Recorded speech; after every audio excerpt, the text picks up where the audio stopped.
Watching Dr. Pepper Road to the Championship.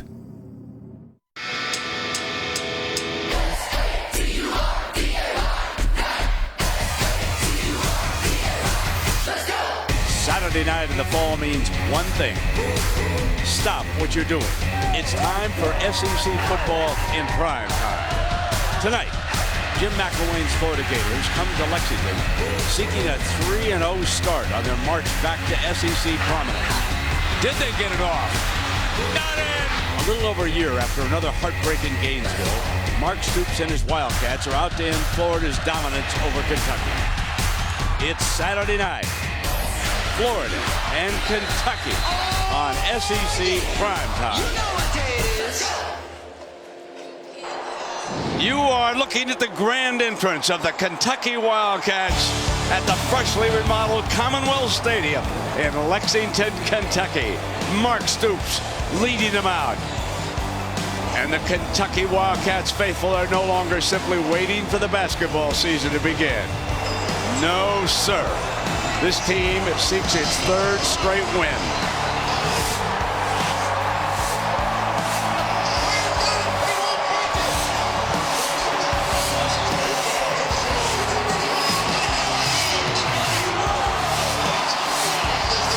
Good evening, everybody. I'm Brett Musburger, Jesse Palmer. However, Florida's only beaten them 28 straight years. What will the Gators do with their quarterbacks? Well, Will Greer's going to get a second consecutive start. We expect to still see Treon Harris. Neither guy's been really able to separate from the other through 2 games. Will Greer's made more plays from the pocket. Treon Harris outside the pocket. We expect them both to go. Whichever guy's in the game, they're going to have to play at a high level if they're going to win this game against a very, very confident Kentucky team. Great scene.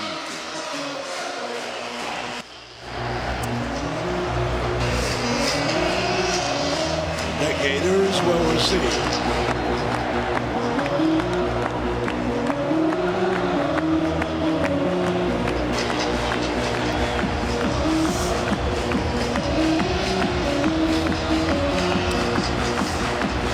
Underway. Here is Powell. He's coming out.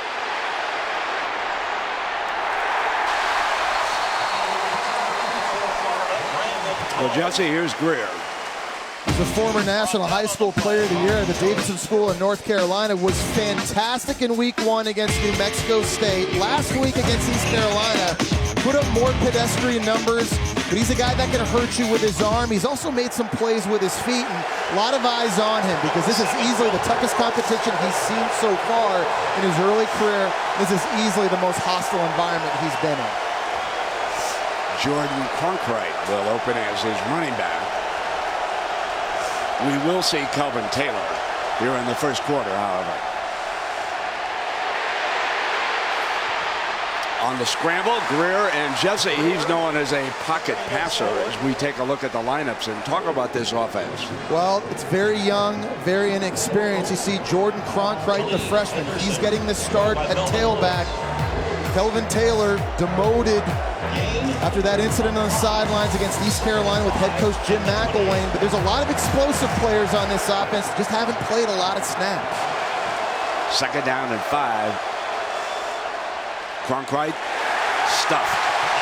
And here comes the third down as you take a look at this Kentucky defensive lineup. Jesse, you and I remember Denzel Ware from last week on that 2-point conversion fumble, and the big fella took it 98 yards for 2 the other way. There's another familiar face for Kentucky on the field. That's number 6, Jason Hatcher, suspended the first 2 games of the year. He's their best pass rusher. He's expected to increase the level of play of this defense on critical third downs like this. And Kelvin Taylor, who exited the doghouse after last week's game, is on the field. He threw a block, pass is broken up, it's 3 and out. A.J. Stamps with a heck of a defensive play. And a very good first series for Kentucky's defense, forcing the Gators to go 3 and out. Nice job by A.J. Stamps. You see Jim McElwain trying to calm down his young freshman quarterback, making his first start here. Very, very different than the Swamp at home. This crowd excited, believing this could be the first time they beat the Gators in 28 years. Townsend back to punt, and Timmons awaits the punt for the Wildcats. from the 35. And he is out to about the 42-yard line. And Tabor, number 31, makes the stop. And so here is Patrick Towles, Jesse. He's impressive at 6'5", 240 pounds. Was a little bit up and down in their Week 1 win against Louisiana Lafayette. Did a much better job last week with decision-making and accuracy against South Carolina. Had a huge game last year against Florida, completing balls deep down the field. This is an aggressive offense. They're going to need him to continue to be accurate when they push the football vertically tonight. Boom Williams, of course, is his running back. He's rushed for better than 100 yards in each of the first 3 games.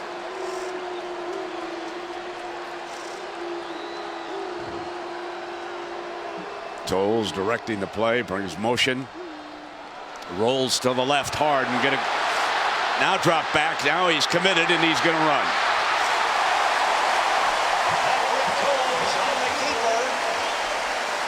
We've talked about Boom Williams, and he's one of the premier backs in the SEC. But they've got some outstanding wide receivers. They sure do. This is the best group of wide receivers they've had in a very long time. There's no doubt in my mind Kentucky has the talent, especially on offense, to get this win against the Gators. Bring a tight end back to block for Boom on this short yardage situation. He blows the hole open, and Boom is stopped by Morrison. Antonio Morrison making a huge tackle for the Gators. He, of course, is coming off of that injury in last year's bowl game. And Vernon Hargreaves returns along with Canoe Neal. This is the first time all 4 have been together. Yeah, and it might be the best defensive back unit in the entire country. Now the first down with Boom Williams. Pulled down from behind by C.C. Jefferson. We go to Dari Nowkhah. Dari Nowkhah in studio. SEC right now brought to you by State Farm. Arkansas gave up a quick touchdown to Texas Tech, but moments ago Alex Collins ties it up at 7. That game will shift to ESPN2 when Nebraska-Miami, which is now in overtime, ends. Guys. All right, Dari, big comeback by Nebraska in that game against Miami. As Towles from the pocket is hit, shakes it off, now fires end zone. Oh, yeah. Oh, come on. By Dorian Baker. That's one. Dorian Baker normally does not drop. We talked about Kentucky wanting to be aggressive and take shots. They did a great job picking up the blitz. Vernon Hargreaves, who missed last week's game with a hamstring injury, kind of got his feet tangled right here. That's one. Number 2, Dorian Baker should come up with. There's not too many times you can say you get behind maybe the best cornerback in all of college football. That's a missed opportunity early for the Kentucky Wildcats. So it is 2nd and 10 for Towles.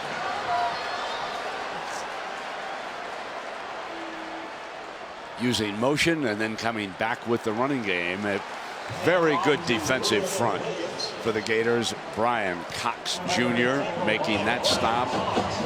So there's an onus then, Brent, on this offensive line for Kentucky tonight. And I've said it, they're the best offensive line Mark Stoops has had. 4 starters back from a year ago. They're very big, averaging 315 pounds across the line. But playing against this front from Florida is going to test them, especially in 3rd and long situations like this. Towles goes empty. 5 receivers spread out. Must get to the 31-yard line. He had time.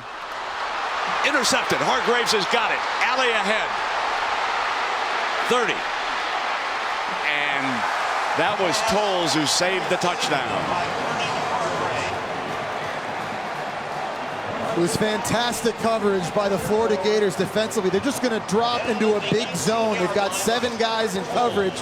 This was a small, tight window for Patrick Towles to have to force this football into. The ball came out a little bit high. And when you throw over the middle of the field high, it gets tipped in the air.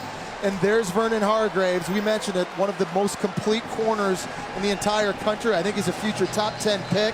Getting the pick, and it's a good job by Patrick Towles racing to the sidelines to cut him off, because that looked like a pick 6 as soon as Hargreaves caught it. And Jesse, a 49-yard return with the interception.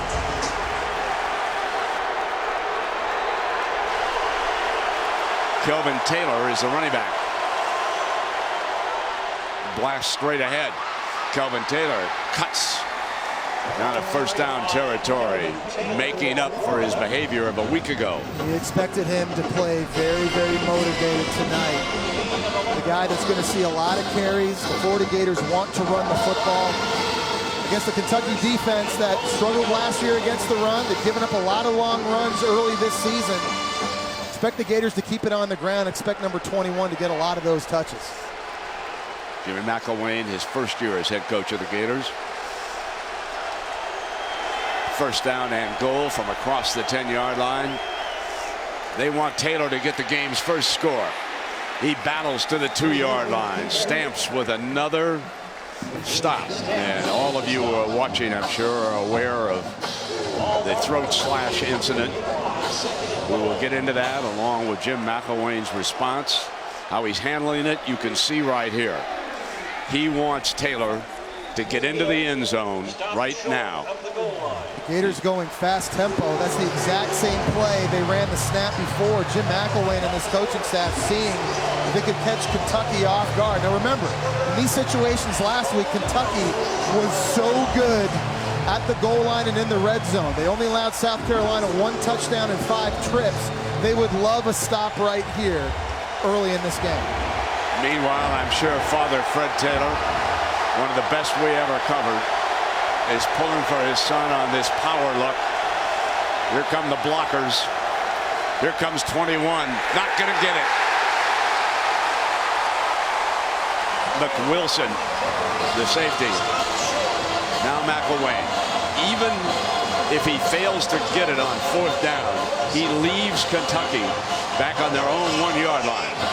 Well, Kelvin Taylor was signaling over to Jim McElwain. Let's run it again. Jim McElwain decided to go for it, but he brings in a true freshman running back. I think it's Jordan Cronkright, number 32. He's been their best short yardage runner early this season.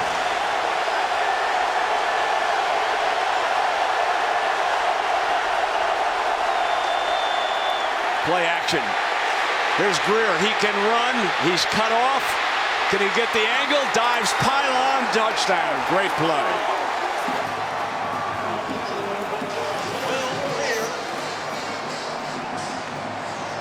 And that's really just a great individual effort by the freshman Will Greer, because there is absolutely nowhere to go with this football after the play fake.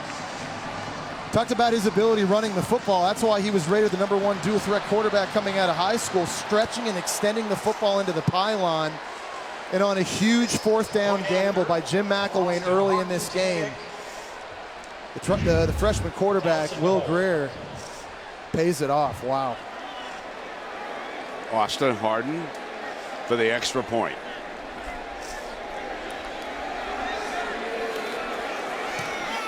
An interception leads to the game's first touchdown.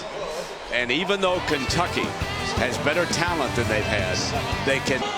Will Greer's 2nd rushing touchdown of the season, Jess, and this was a wonderful effort. It really was, yeah. They wanted to go play action. They had their fullback, Joey Ivey, who's normally a defensive tackle, plays in goal line situations, 91. He's running into the flat, and it's not there. So the pressure forces him outside, and he does a nice job pump faking, just trying to slow down Reggie Ment, defensive lineman for Kentucky, to buy himself time to get to that pylon in a great effort. You know, I wore number 7 playing quarterback at Florida, Brent, but I didn't look like that when I ran.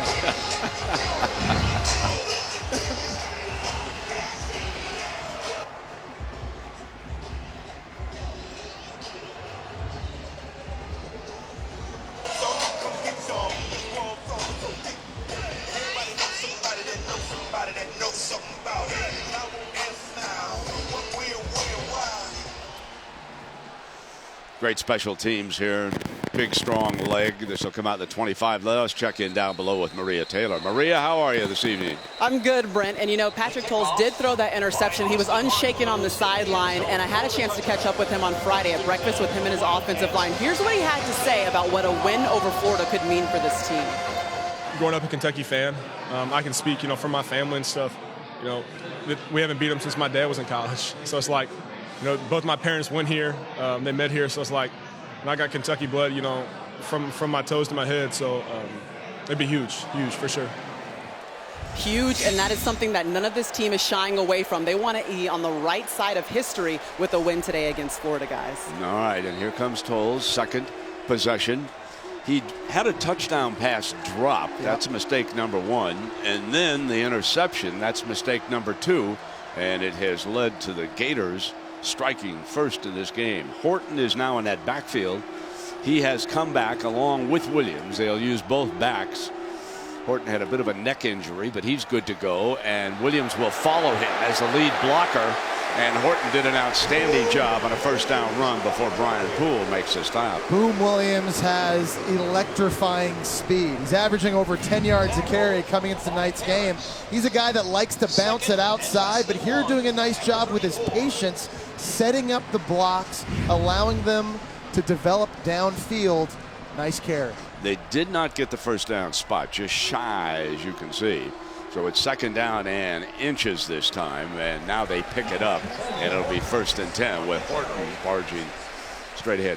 Well, we have talked about the 28-game win streak by the Gators over the Wildcats, and there's how it stands in the SEC.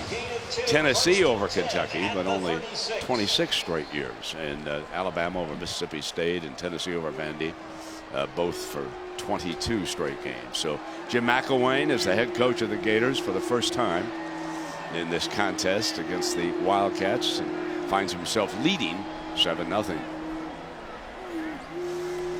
Now it's Tolles back deep and going to be sacked at the 25-yard line. McAllister with the sack, and Kentucky having trouble with this very talented, and I should also point out, Jesse, a very deep defensive line. Yeah, and Alex McAllister is the best pass rusher for the Florida Gators, lined up here against a true freshman in George Asafo Ajay. He suspended the first game of the year. They got him back last week against East Carolina, and they're kind of hoping that he takes over for Dante Fowler Jr., of course, left. Was the 3rd overall pick for the Jacksonville Jaguars. You don't want to get behind the sticks against this athletic front from the Florida Gators. Second down and 17. Horton will be the running back behind Tolles. 4 wide receivers. Snaps off a quick throw to Johnson. Garrett Johnson's first catch of the game, and this will be 3rd down coming up for the Cats. It's a nice play call to get a lot of that yardage back, but now you put yourself back in an obvious passing situation. Kentucky going tempo, trying to get the Gators misaligned. They're late getting lined up. And on this 3rd down, sets the screen pass to Horton. Horton for the first down, and he barges across midfield. That was a terrific call in that situation. It was by offensive coordinator Shannon Dawson to use the tempo. Florida's all running this way to try to get lined up, and they're setting the screen up back to the left side. They just kind of lose Mikel Horton. There's Jared Davis, the linebacker, makes a couple people miss. Nice job using tempo. 4 wide receivers. Gators try to rush 4. And again, it is Horton, and he's making a little bit of a difference as a running back. He's a little bit more of a power back. Exactly, Brent. If Boom Williams is the Lightning, then Mikel Horton's the Thunder. He had a neck injury against South Carolina last week, had to leave the game. They were lucky to get him back on the field. This is going to really be not just a 1-2 punch, but you're going to see JoJo Kemp get involved in this running back rotation for Kentucky as well. And he's on there right now, Jeff. He's checked in. 4 wide receivers for Tolles on 2nd down and 6.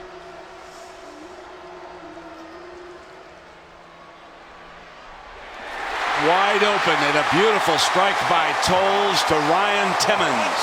When Patrick Tolles is throwing accurately, he's unbelievable to watch. This is the arm talent you're talking about. It's a seam throw. It's got to be thrown on time into a small window right on the body of Timmons. Nice throw by Patrick Tolles. There is enormous pressure, Jess, on the tackles for Kentucky. The defensive ends are causing them all kinds of trouble. And Tolles is just getting the ball off in time. 1st down and 10. Pocket holds beautifully. End zone incomplete. It's such an interesting chess game we're going to watch tonight. We talked about the talent. Number 64 offense. 10-yard penalty. 1st down. Well, there we have one of the offensive tackles, and that's Asafo Ajay, the freshman. who makes that mistake. And these kids are really under the gun. This is a team that doesn't use a lot of blocking tight ends. Well, he's very talented. He's the first freshman offensive lineman. Mark Stoops has never redshirted, but he's having his hands full right now. We saw it with Alex McAllister earlier in the drive, giving up a sack, and right there, struggling with Lucas Reed. Which makes it 1st down and 20. And again, running right straight ahead. This will be C.C. Jefferson, and he is one of the talented freshmen in the SEC. You're going to be hearing a lot about number 96, one of the big-time recruits that Jim McElwain was able to hold on to when he became the boss in Gainesville. 2nd down and 19 now, and Kemp will have Boom Williams with him, so they're going to use both. In practice, they threw some to both of them, so we'll see what they do here on 2nd down. We're going to use the running game with Kemp, and the Gators were over there on the edge, not giving him much, so here's your 3rd down. So Kentucky's got to get out of their own way on offense, whether it's dropping a touchdown pass, throwing an interception, or a holding penalty that sets you up in long-distance situations against a very athletic Florida front. Now remember, the last 3rd down in this situation, they threw screens. And that's one thing Shannon Dawson, their offensive coordinator, will like to dial up. It's a good idea, play calling wise, when you have a defense whose defensive linemen and ends especially get up the field very quickly. 4 wide, and Boom Williams the running back, and Mark Stoops thinking about a field goal if he fails here on this run. But no, Boom Williams got him a 1st down. Big time run.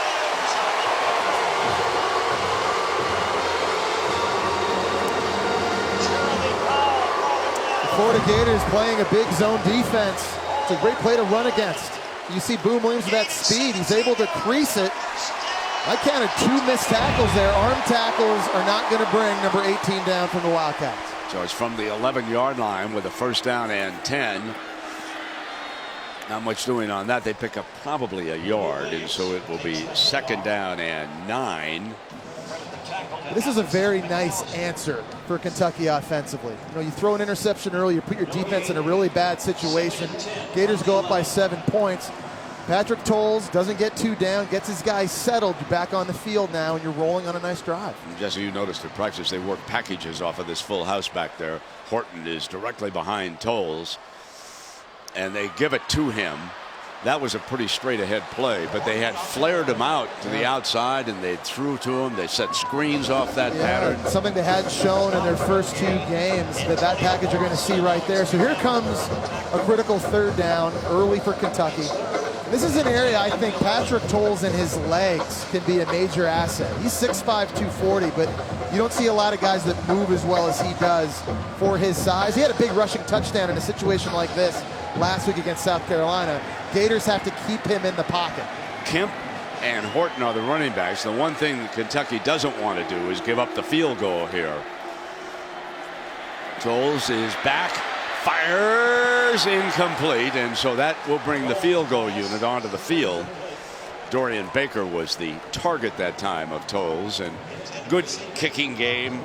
Austin McGinnis struggled a little bit in the opening game, but he came on strong against South Carolina a week ago, and here he is attempting to put the Wildcats on the board.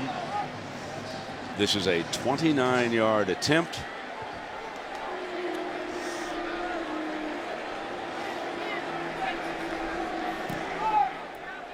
Slips it through. So the Wildcats settle for the field goal. SEC Network Primetime Football is brought to you by Regions Bank, proud to be the official bank of the SEC. Jesse, the catwalk prior to today's game. Yeah, I've had a chance to check this out. It's really special. You know, the game day experience here at Kentucky is totally different from what it used to be.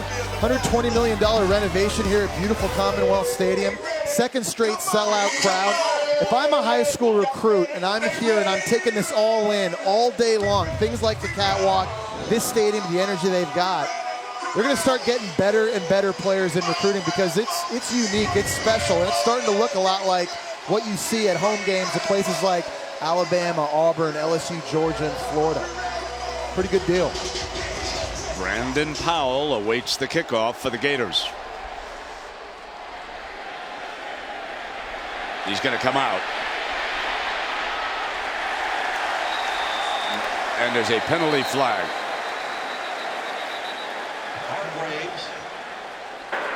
Going to return. Legal block in the back.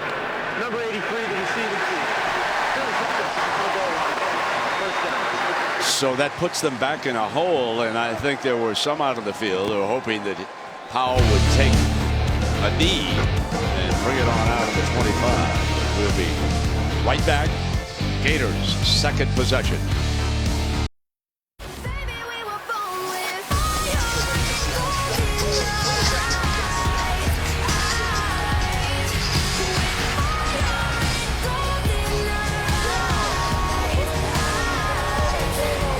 Well, Jesse, I think for sure Will Grier is taking dead aim at becoming the starting quarterback. Yeah, and I really think he fits what Jim McElwain wants to do, a vertical passing game from the pocket. He's been accurate, completing 74% of his throws early this year.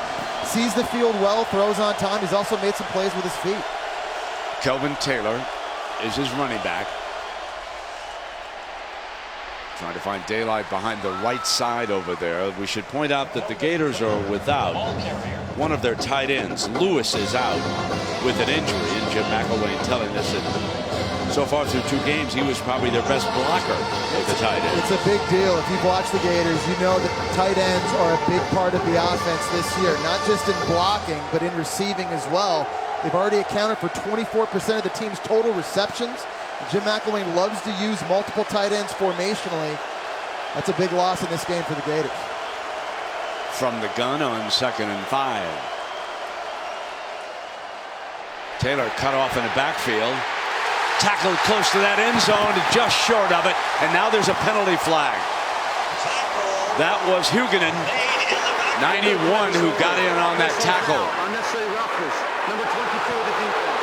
15-yard penalty.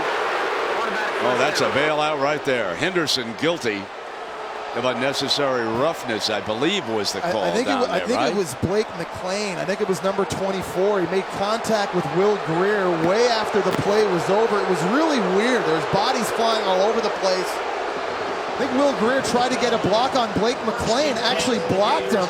This is a bad call. Watch this again. Watch Will Grier right here. He's getting a block on Blake McLean, and then he kind of gets himself in the way of Henderson, who knocks him down. And Henderson gets called for it. I don't agree with that call right there at all. I mean, if you're, as a quarterback, if you're going to put your face in the fan and try to get a block, then you're susceptible to getting hit yourself. First down and 10. And again, there's penetration by that front. Reggie Ment ripping him down. That was a strange looking penalty on that play. Just I didn't see any foul either. Well, that's let's take a close look here. See, watch Will Grier right here. Grier initiates the contact. He becomes a blocker. Right, and I think at that point, once he does that, to me, you're alive at that point. There's no question. Look at Grier. He engages, and the other defender comes in on him. You're not defenseless to me, because at that point, you're making yourself part of the play, and you're selling yourself out there. So I don't agree with the call. Now Cronkrite back in, 2nd down and 14, and Grier from the pocket throws a one-hopper, and it's incomplete to Valdez Showers as we come to the end of the first quarter. An eventful first quarter. An interception leads to a Gator. A few moments ago, Big Art Still standing there was honored here at Kentucky. He's a legendary defensive end, and he will be inducted into the College Football Hall of Fame in December. Enormous statistics. Led a fierce defense during that time here in the 70s. Then he went on to stardom with the Kansas City Chiefs. Folks, he lives in Liberty, right outside Kansas City. He and his wife lives. They have 11 children. 4 of them are adopted, and 16 grandchildren. And he was a great one for the Kansas City Chiefs and the Kentucky Wildcats. 7-3s are a score, and here are the Gators. 3rd down and 14.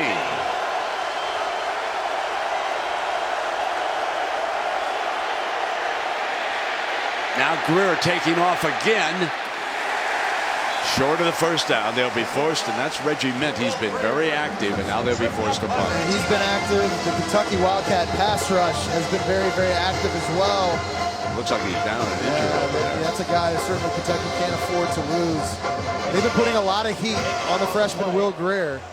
I think on that last play, it looked like Greer maybe had a chance to sit in the pocket a little bit longer, but when you're getting rushed like that, the clock goes off in your head so much faster. Take a look at Reggie Minton, what exactly happened. Tripping him up with that right arm, but just kind of landed awkwardly, didn't he? Yeah, he did. Yeah, he landed right on that arm and was kind of skidding along this artificial turf here. And so the medical folks in Lexington.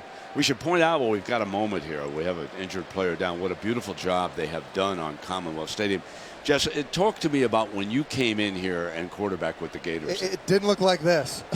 back in the late 90s, it was a grass field, and it was very long grass. We were always convinced that they were growing it to try and slow us down when we came in.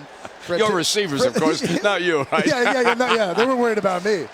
But there was a big crown in the middle of the field, and and it was a nice stadium, but it didn't look like this. I think the work they've done here at Commonwealth Stadium, all the money they've put into this and what they're going to put into their new football facility coming up, upgrades they needed. Good news right there for Kentucky with Reggie Minton getting up. But this place here in Commonwealth now, what a beautiful place to play a game. What a beautiful place to call and watch a game. Yeah, isn't it gorgeous? This is such a great area, especially if you also like basketball and horse racing. Sean Calipari's team is going to also be introduced here tonight, and we're going to get a chance to speak with the legendary basketball coach. That season's coming, and of course Keeneland opens next month. And if you like racetracks, folks, I know no better place in the world to spend a day than Keeneland, right here in Lexington. Penny Tweedy, the owner, legendary owner of Secretariat, was introduced to this crowd. She's over 90 years old now. So Ryan Timmons is back for this punt. Wants everybody to stay away from it. And it bounces out of bounds, giving Kentucky good field position. So Patrick Towles and the Wildcats will see. We've come here every Friday all last season as well. We love this place. And we're really just trying to start getting other people involved, really. Well, I knew me and Towles were going to be friends when he came on his official visit, and we played Wii for like 7 hours. Me and Jordan were roommates freshman year. He would always wake me up in the middle of the night if I was snoring too loud by his cough. We have a lot of energy, and in games like we fight for each other for real. So as a little bit of a breakfast crasher when I went to the Friday tradition of Patrick Towles and the entire offensive line going to breakfast. But my biggest takeaway was this is a team that's finally being embraced by this entire community. They're proud to be Kentucky football players now, and they're starting to believe that they're going to return to a bowl game and they can win games like this against the Florida Gators, guys. All right, and Maria, don't ever get in a trivia contest with that young man, Patrick Towles, about Harry Potter. He is a campus expert, read all the books, memorized many of the lines, obviously seen all the movies, and that is his favorite, Harry Potter. Here we go. First down and 10 now for Towles after that 32-yard punt. Good field position. Boom Williams flares to the left, and Harry Potter did not have a magic wand on that one. Bullard was all over him. Yeah, John Bullard is an absolute beast. 6'3", 280 pounds, and they line him up at defensive end right here. They line him up at defensive tackle. He's got pass rushing ability. He just splits a double team, and he's all over Patrick Towles. We've talked about how good and how deep this front is for the Gators. They can line guys in different positions. Major test for Kentucky's offensive line tonight. Second down and 19. Gators jumped on the snap count. A free shot. Towles, and he fires it incomplete down the sideline, but he knew he had a free play on it. Offside. Number 96 defense. In the neutral zone at the snap. 5-yard penalty. Second down. The freshman Jefferson. Yeah, Brent, one thing that's interesting, though, about Kentucky's offensive line is usually after every 2 series, they mass substitute 3 new guys on the field. They always leave their 2 best linemen, center John Toth and left tackle Jordan Swindle, but they rotate in a new left guard, a new right tackle. trying to keep guys fresh, and that's the backup unit that's in the game right now. And they'll try to hold off that Gator front on a 2nd and 14. Hole on the right side, but because they're getting pressure with that front, the nickelback Brian Poole able to hold his ground right there like the linebackers, and they don't have to bring added pressure, and that really helps the defense. So Kentucky's had success in the last couple 3rd downs in these situations. We saw a screen. They ran the football with Boom Williams. So Jeff Collins, Florida's new defensive coordinator who came over from Mississippi State, now has to dial something up here. Keep the football in front, get it back off the field. 3rd down and 13. In trouble. Incomplete. On top of him that time was Brian Cox Jr. again. So if it's not one side, if it's not somebody like Cox, it's Bullard or Jefferson. It's amazing. A lot of the heat's coming from inside. This is going to be a screen trying to wiggle this outside, but there's just way too much penetration, way too fast. One of these offensive linemen, in particular Zach West, the left guard, you've got to at least get a hand on him, slow him up a tiny bit, and give Patrick Towles an opportunity to get that football off and complete a throw. Freshman Antonio Callaway awaits this punt from Landon Foster. Fair catch is the signal by Callaway at close to the 16-yard line, and that's where Florida will put it in play. A little unease with the crowd if a Tennessee-Florida game. That's a game, of course, they're good. Between bitter rivals, they'll meet next week. Quarterback Danny Werfel was the difference maker that year. Sunday at 10 on SEC ESPN Network. That was a good one. Peyton Manning was on the other side for the Tennessee Vols. They had some epic battles, those two, back when that rivalry was really at its peak. And Peyton Manning winless against the Florida Gators.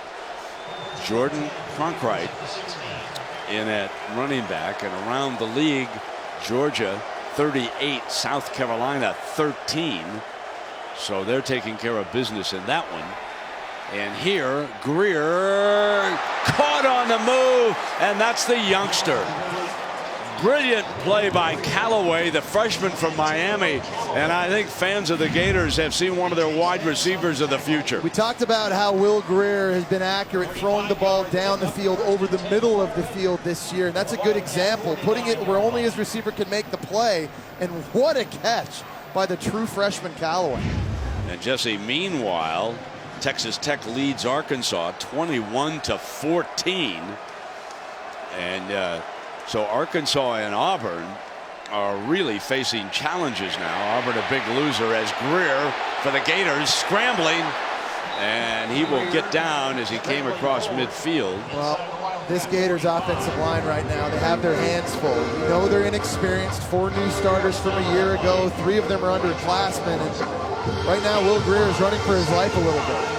One thing playing New Mexico State, East Carolina was certainly a step up, but they hadn't yet seen the athleticism that they're seeing in this front 7 from Kentucky.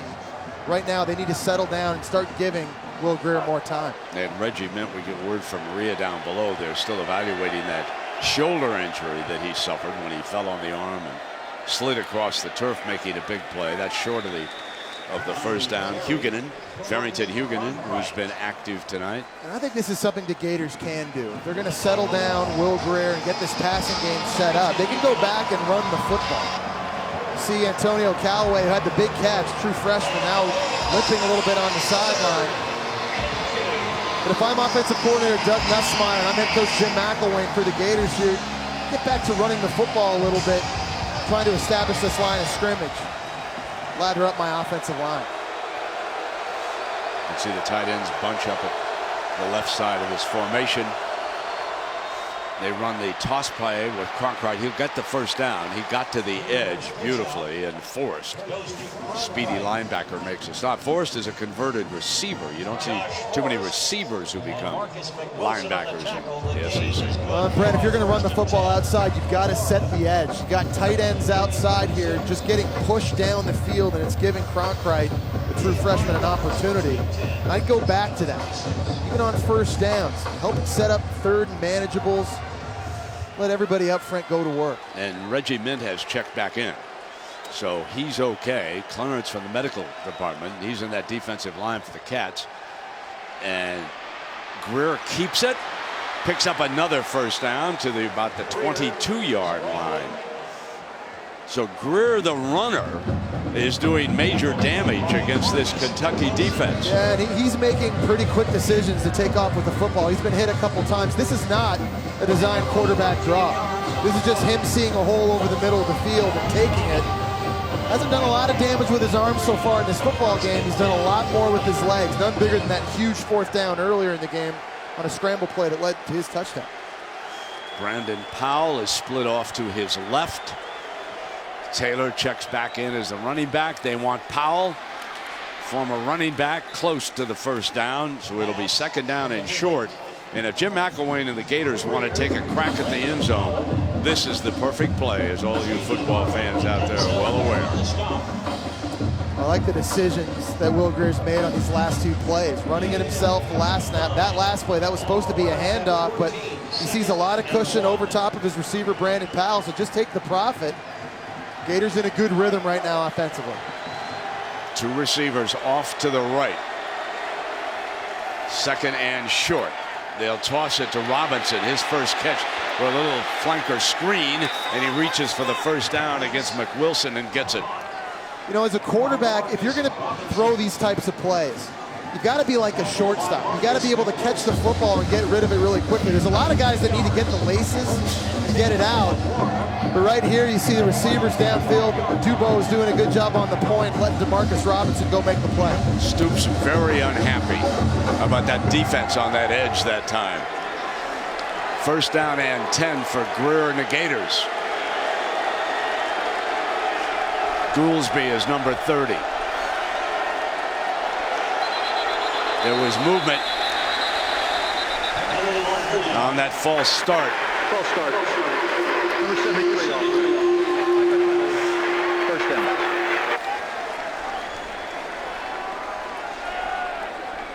See Martez Ivy in the game right now for the Florida Gators, which is interesting. He was the #1 rated offensive tackle coming out of high school. Had missed the first 2 games because of arthroscopic knee surgery. They weren't sure if he was going to go tonight. They were thinking he was going to be an emergency tackle, but the Gators have already put him in this game. Here he is, true freshman, on the road, having issues hearing the snap count. That's what happens sometimes when you've got a lot of youth and inexperience on the field. Great high school career, Jesse, as you're well aware. Gators are so happy to have him out there right now. Greer fires low, and it's caught at the 12-yard line by Jake McGee, one of those tight ends. He transferred, of course, from Virginia and suffered an injury in the first game last year and was granted this season. It's a nice throw by Greer because he puts it low where only his guy's going to make the play. You take a look at that again. It looks like McGee gets both hands underneath the football. It's a good story seeing him back on the field. Broke his leg last year in their first game against Eastern Michigan. NCAA gave him a 6th year, and here he is making plays for the Gators. So they move and unbalanced this time. And they roll to the right for protection. They're going to throw back to the left. Incomplete. McGee, the tight end, and that'll bring up a 3rd down. I'm surprised there's not defensive holding called on Jake McGee on this play. This is a throwback screen to the tight end. Watch 83 at the top up here. He's going to kind of block. He's on the ground. Now he's trying to get up, and he actually gets grabbed a little bit by Denzel Ware, number 35. I think Kentucky very lucky on that play. There was a defensive holding call. That was a very well-designed play. I can remember Alabama using that play when Jim was the offensive coordinator with Nick Saban. The pros use that. Good blocking effort. Now Greer lobs to the corner. Jump Powell, no. 4th down. Well, the Gators had exactly what they wanted, a man-to-man situation with Brandon Powell in the slot running the corner route, but give Kentucky safety Marcus McWilson, number 50, and a lot of credit because he uses his speed, runs all the way over from the middle of the field, gets involved, and I think that hand just got it on the football and saved a touchdown. Wow. So it's field goal time for Hardin. This will be a 29-yard attempt. It'll put the Gators, who came in here favored by a field goal, and it would give them a touchdown lead.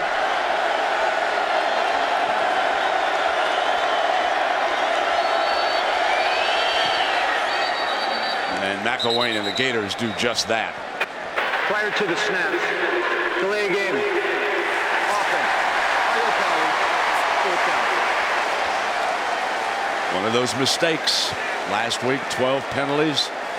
Now on a successful field goal, delay of game. The one thing they've got to keep in mind, the clock, when they're getting ready to kick a field goal. And of course, all Gator and Kentucky fans remember that clock from a year ago in overtime on 4th down. This makes it a 34-yard attempt.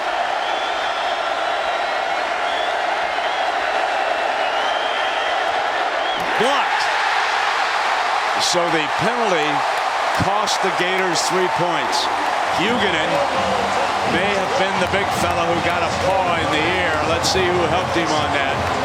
You know, Brent, it came right up the middle. Johnson was in there, too. I think it was Corey Johnson, right in the middle of the screen, lined up right over top of the snap. Big penalty for the Gators, takes the field goal off the board. They try again. Huge play on special teams for the Wildcats, and this game remains. Impressive numbers. John Calipari, 6 seasons here and been to the Final Four 4 times. Just unheard of. He, of course, has embraced the one and done. He brings youngsters here. 6 of them were drafted last year by the NBA. And guess what? The first poll I see this year, John Calipari in Kentucky, our preseason #1 again, as we watch Tolles hand off here on 1st down. John, I just have to tell you, what a job you've done here from afar, watching. It's amazing what you do year in and year out. Well, there have been a lot of people in the seat that I'm in that have done pretty well, too. I mean, Kentucky's one of those programs that you got a chance to get the best and play with the best. Stay right here with us as we have a little football, and Wildcats trailing in this game, of course, and they hand off to Horton, who makes it out to the 25. You guys heard me scream when they missed that field goal. Hey, he's going crazy behind me here on the blocked field goal, high-fiving everybody. I'm trying to hold my mouth. I'm not supposed to scream. Oh, you're forgiven. You're a basketball coach. Yeah. John, when do you think about recruiting? Because you know you're going to have to replace. Is it year-round, every day? You got to bring in 5-6 guys a year, and it makes it hard. But when you're in the green room with those guys and they get drafted and reach their dreams, it's about them.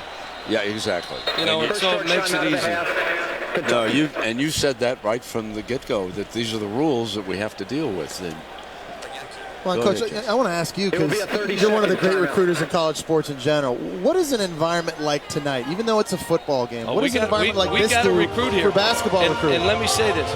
Mark Stoops has got what they've done to this stadium, what he's done in recruiting, and what the energy, it carries over. And when you're the basketball coach here, you want the other sports to do well, so you're not center of attention for 12 months a year. Happy about our league right now. 3 teams in the top 20. I mean, in basketball. I was going to ask you about the league, because it has been down, and that's been a point of emphasis. You just don't want Kentucky or the other team. Brent, they say that, but we had 3 teams in the Sweet 16 a year ago. You know, I mean, it's all, some of it's the hype of this, but we got 3 teams in the top 20. We've got a bunch of new coaches doing good stuff. I'm kind of excited about where it's going. Talk to us about the Florida program with the change, because we've got a lot of Gator fans watching. Oh, they're going to do fine. And again, it takes time. New coach comes in, changing up. But they're going to get players, and they're going to play a way that they're going to be happy about. I just hope they lose to us. Other than that, I'm fine with Florida. 3rd down and 5, and Tolles sacked. Gator helmet comes flying. And, John, I know that you've been going to some of the practices of football team. Have you made one this year? I have not this year, mainly because I've been out trying to get a few players and been running around. But Mark and I talk before and after every game, and you know, so he's a dear friend, and we're in here working together. Jesse, what happened on this play? Well, we got illegal hands to the face. It's Jordan Swindle, the left tackle. You see him working against Alex McAllister, and he basically rips his helmet off. There was pressure coming up the middle on a safety blitz by Keanu Neal, but that's an easy call for the referee to make. And Jordan Swindle, the left tackle, is the guy this coaching staff has really challenged. He struggled last week against South Carolina as well. And protecting Patrick Tolles' blind side, he's going to have to raise his level of play as this game goes on. he's got his hands full right now with these athletic defensive linemen for the Florida Gators. John, are you okay with the rule change, the shortening of the shot clock and everything this year? That's not going to have an effect. They're not going to have closely guarded. That could affect the games. But it's we'll see. I think the game is in great shape. I think we need to start calling fouls. It's gotten too rough and physical. If we let freedom of motion and call fouls, scoring's going to go up.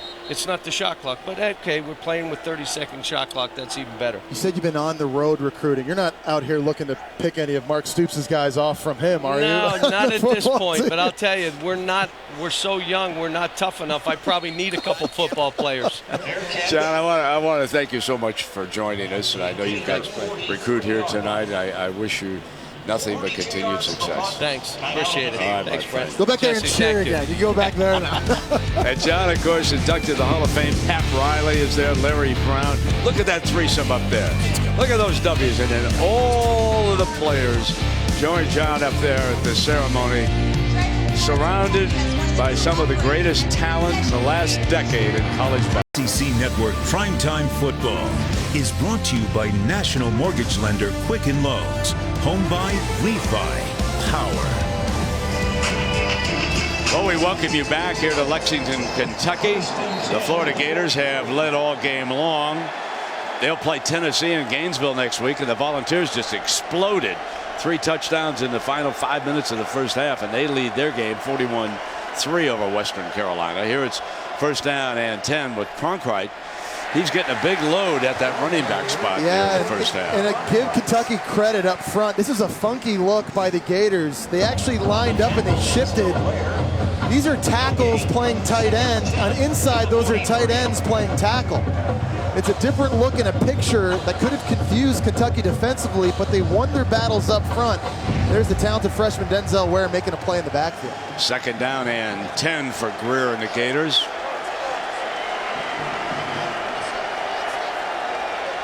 Three receivers wide and forced it and caught. Beautiful catch by Ahmad Fullwood. And Greer didn't have much of a window, but he slipped it just where Fullwood could catch it. And that sure makes his next play work. This receiving group has made a couple big catches. We saw Callaway with one last series. Take a look at this. That barely gets by the defender Henderson, and Ahmad Fullwood. I wonder if they'll take another look at this upstairs. With the point of the football hitting the turf, will Al stop it? Third down and 1. Here's the handoff now. Too late. First down. And I actually think it was a catch, Brent. Okay.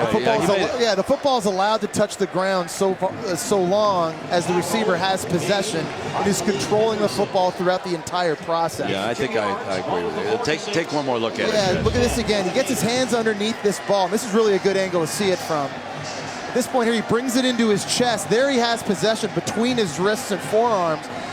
The football hitting the ground, in my opinion, the ground did not help him make that catch. I think that's a good call by the ref. Second charge time out of the half, Kentucky. So Kentucky will burn one here. 4:12 left. It's a 4-point game right now. So we will take a break. Welcome in. We will see you on the Regions Bank Halftime Report. Dory, Chris, Booger. We'll hear from Mark Stoops as he'll join Maria Taylor after they go to half. LSU statement, Georgia statement, Ole Miss, Bama. Look ahead. First half thoughts on your alma mater? Very competitive right now. Yeah. A lot of defense. We thought we'd see this. Yeah. Yeah. All right. We'll see it halftime. First down and 10. Ball on the 46-yard line.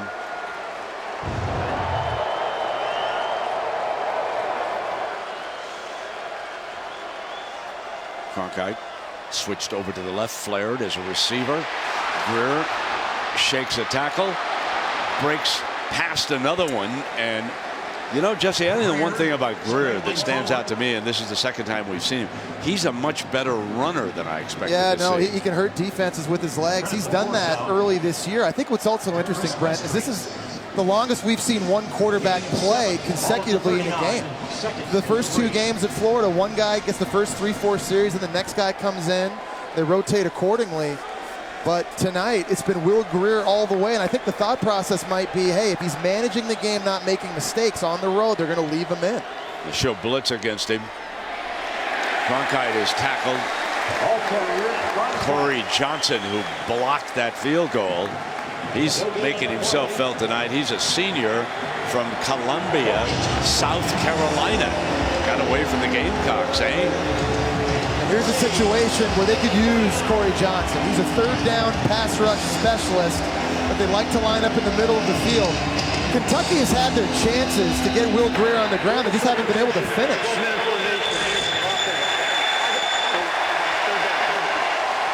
Yeah, I think the Florida Gators may have just broke the huddle with 12 guys.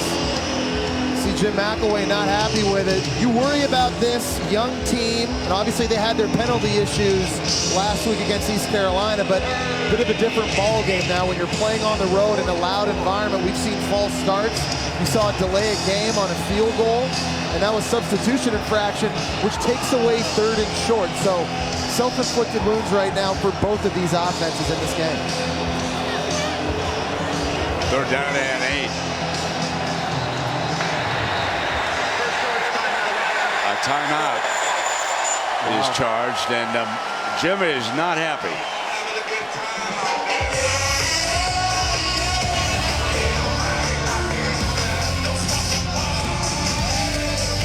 Mistakes that drive a coach crazy. And it starts with understanding selfish acts hurt the team, and it will be dealt with. And that's not how it's going to be around here anymore. Over the last 10 years, the most penalized team in the league, in the country. It's not going to happen. Changing the culture, and it takes a little time for Jim McElwain. Came to Florida from Colorado State. Now the Gators face a 3rd and 8 with an empty backfield. And pressure on a quarterback. A diving reception by McGee. What a grab by the tight end. Wow. Jake McGee has made 2 very impressive catches early in this game. Firstly, it's a tremendous job by Will Grier under duress just to get this football out. And his tight end able to come back and make the catch, and now it sets up 4th and short. They're going to go. And the Gators are going to go. That was a huge play to potentially keep this drive alive and potentially put points on the scoreboard before the end of the half. Man, they got a lot of time to work with here. Watch this play by Will Grier firstly. The center and right guard completely gets swam by Farrington Huguenin up front. Just a better play by the Gator quarterback and Gator tight end. And they burn one. Wow. Taylor had checked in as a running back. Second timeout. There's some serious issues right now that the Gators are having. Getting just plays called late in this first half.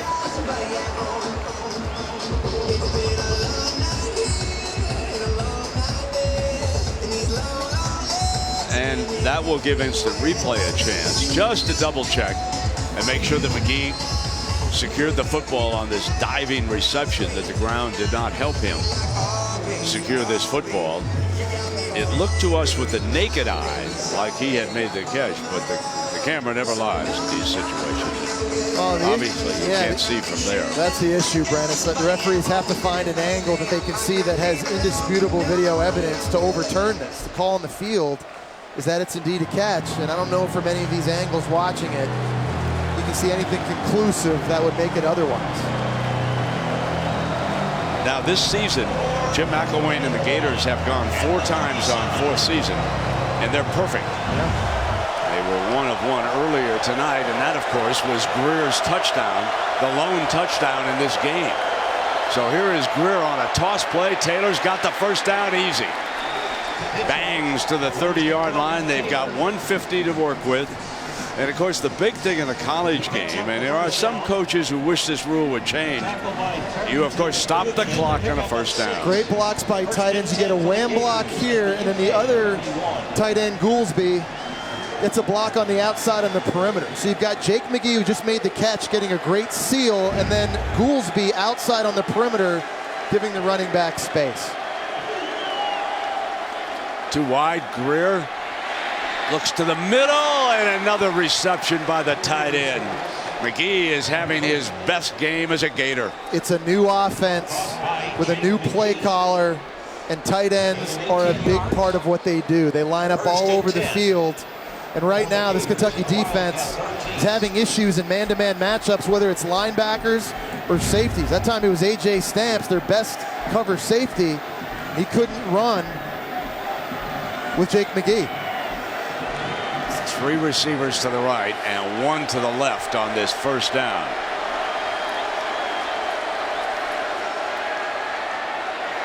Greer comes back to the right to Powell.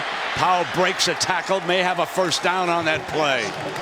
They're going to give it to him, and that'll stop the clock at 41 seconds. And that play took a very long time to set up. Normally, screens like this to wide receivers happen much faster, but Will Grier just hung on to it, let the blocking downfield set itself up, and because that throw was behind the line of scrimmage, those linemen are allowed to be further than 3 yards down the field. Now watch the clock.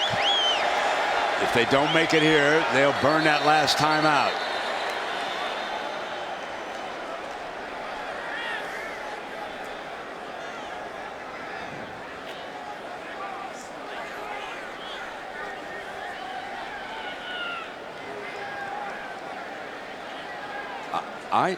I see the officials.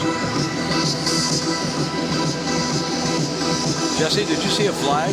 No, I did, and it looks like Kentucky may have called a timeout. And I think that might I didn't see a penalty. No, I didn't either.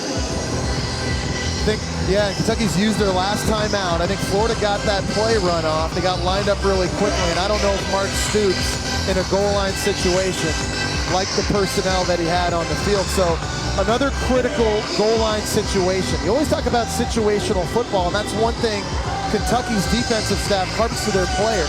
Total yards don't determine wins or losses. It's how do you play on third down? How do you play in the red zone? In a 2-minute situation, how do you play on goal line? And here's one of those big situations because they were so good a week ago. They can run because they've got a timeout, the Gators. They don't have to throw this football into the end zone. This is huge right now for them.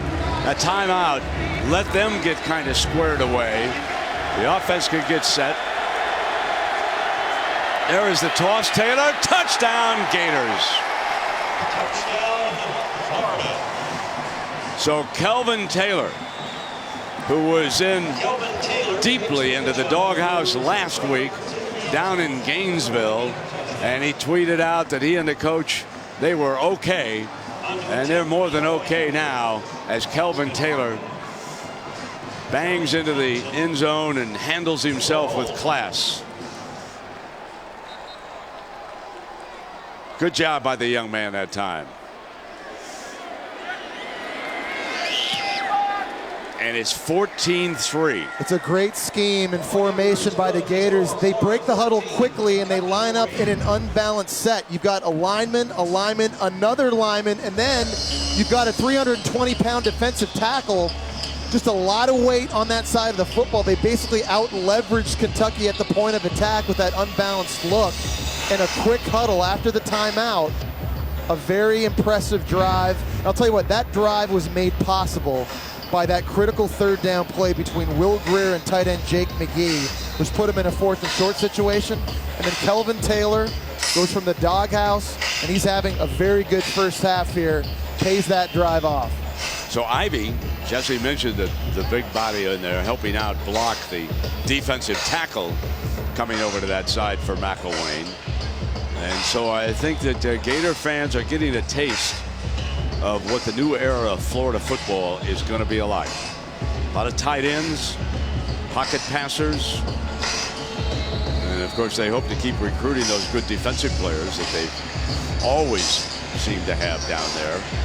And now the kickoff, but the story of the moment right now is Kelvin Taylor, and all of us who watched it are so happy for the young man that he got the good lesson that his father, obviously Fred Taylor, talked to him, and he said that Coach and me are okay. And we're going to take you back to last week to show you what happened.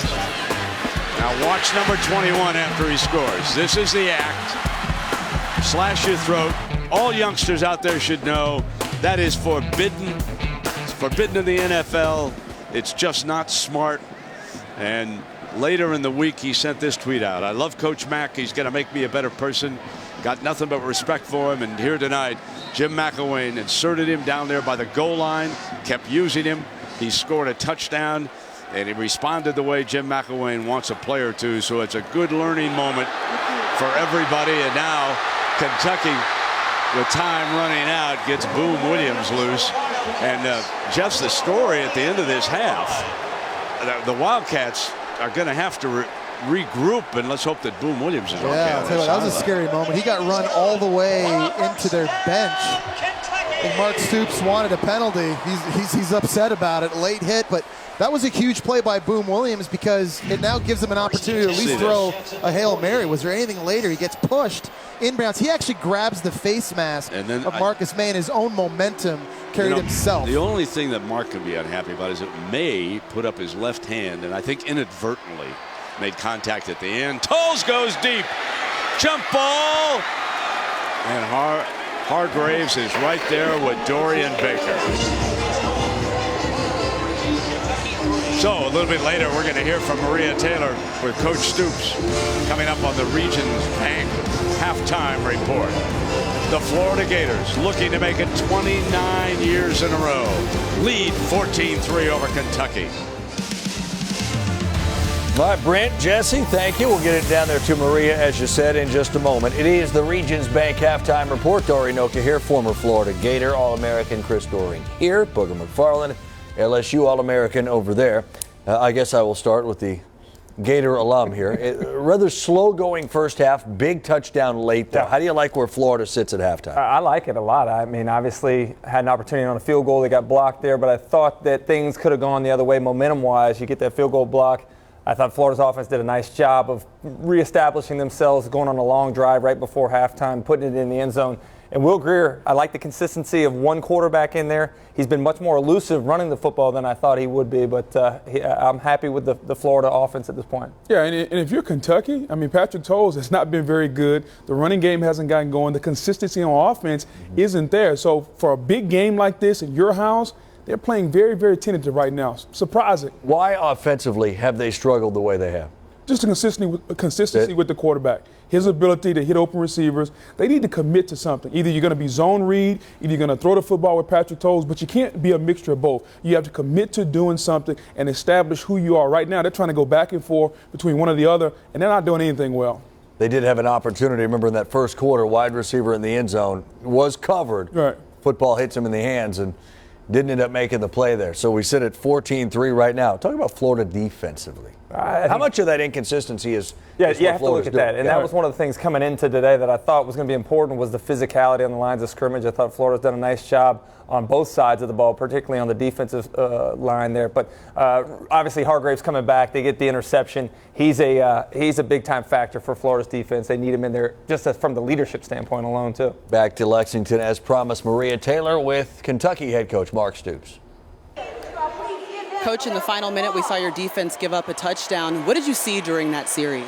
We blew a coverage on the third down and 13 or whatever it was. We had one side of the field playing one defense, the other side playing the other. It's communication.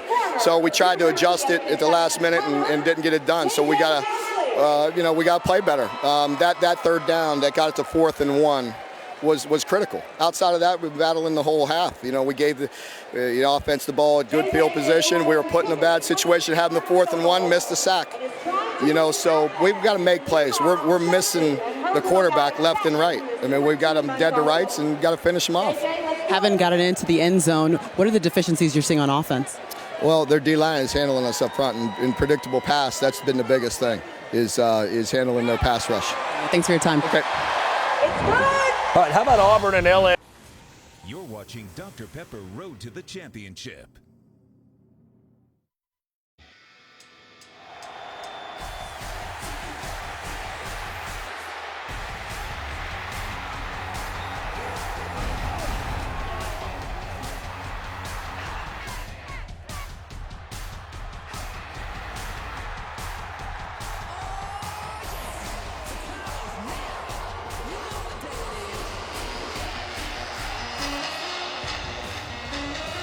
Florida 14, Kentucky 3 as we get ready to start the second half. Jesse Palmer, the second halves have not belonged to Kentucky through 2 games.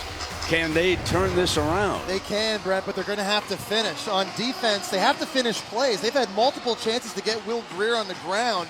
They've let him escape, and that's led to big plays. And offensively, they've got to stay out of 3rd and long. Their average 3rd down to go has been almost 3rd and 9.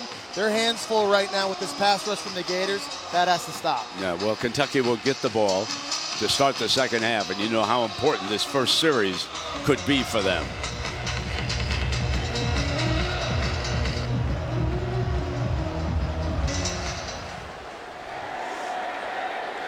On the ground, and it's going to be returned by King, the youngster. And King is to the 22. Moments ago, Maria Taylor caught up with Florida coach Jim McElwain. Coach, we've seen Will Greer active in the passing and run game. What's your assessment of his play in the first half? You know, he's done some pretty good things, especially with his feet.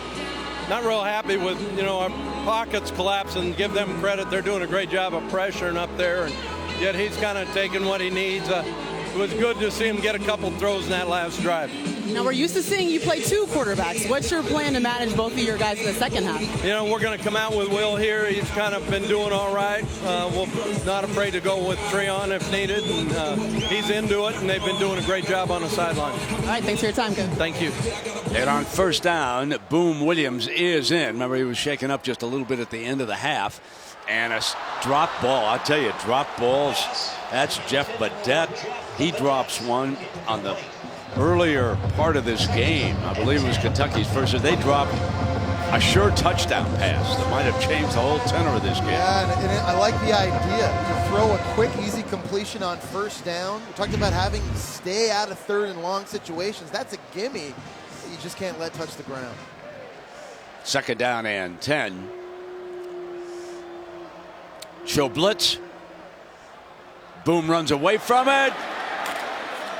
And he's finally brought down the freshman right tackle.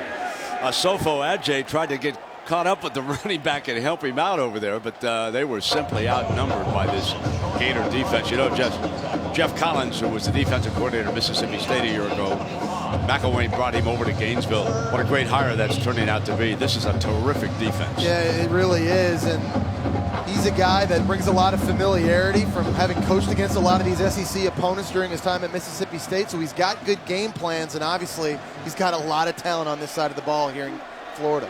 3rd down already and 8 for the Cats.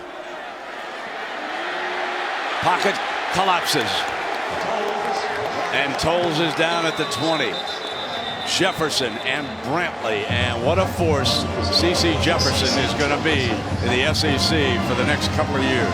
And it's just a good job of the Gators collapsing the pocket and not giving Patrick Tolles any lanes. Just whether it's movement up front, guys just taking lanes, just keeping constant pressure, and just nowhere for Patrick Tolles to go. Foster back to punt. Standing on his own 5-yard line. So Kentucky gets the ball to start the second half. They ran into him.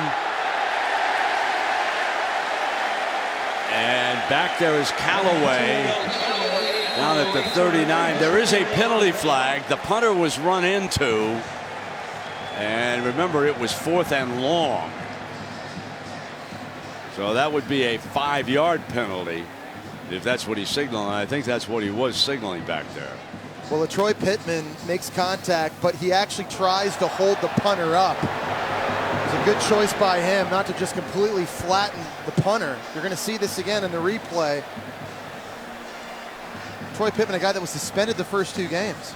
Number 9 of the receiving team. 5-yard penalty enforced at the end of the kick. So they will enforce the penalty at the end of the kick. It was not roughing. Just watch this again. He's airborne and kind of tries to slow himself down, and he actually holds the punter up in the air, trying to make a case to the referee that hey, intentions weren't bad. With that not move, roughing. He might have saved the moment for the Gators. You can see the punter himself, he's even laughing. And Foster knows, hey, I tried to act as well as I could. I couldn't land on the ground. The crowd, of course, is unhappy that it wasn't a 15-yard penalty and an automatic first down. Kelvin Taylor back on the field for the Gators. scored their second touchdown in the first half. Offense for the game, Florida with 165 yards and Kentucky with 97. Yes, Kentucky is better, but Kentucky can't beat teams like Florida if they continue to make mistakes like dropping passes.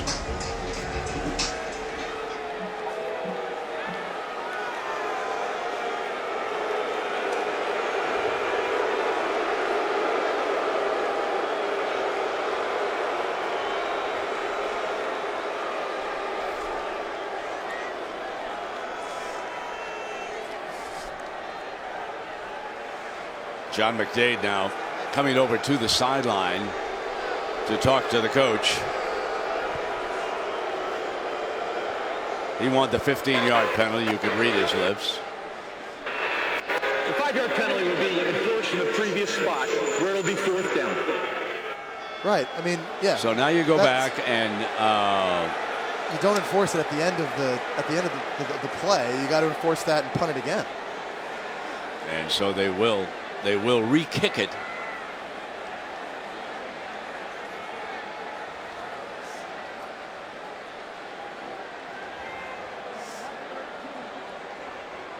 See Jim McElwain now on the sidelines trying to get his guys organized, trying to get his punt return unit back out on the field.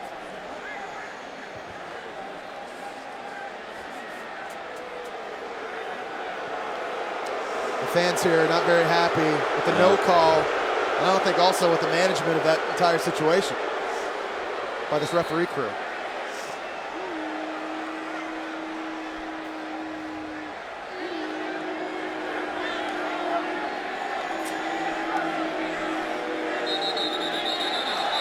There's movement up front by Kentucky.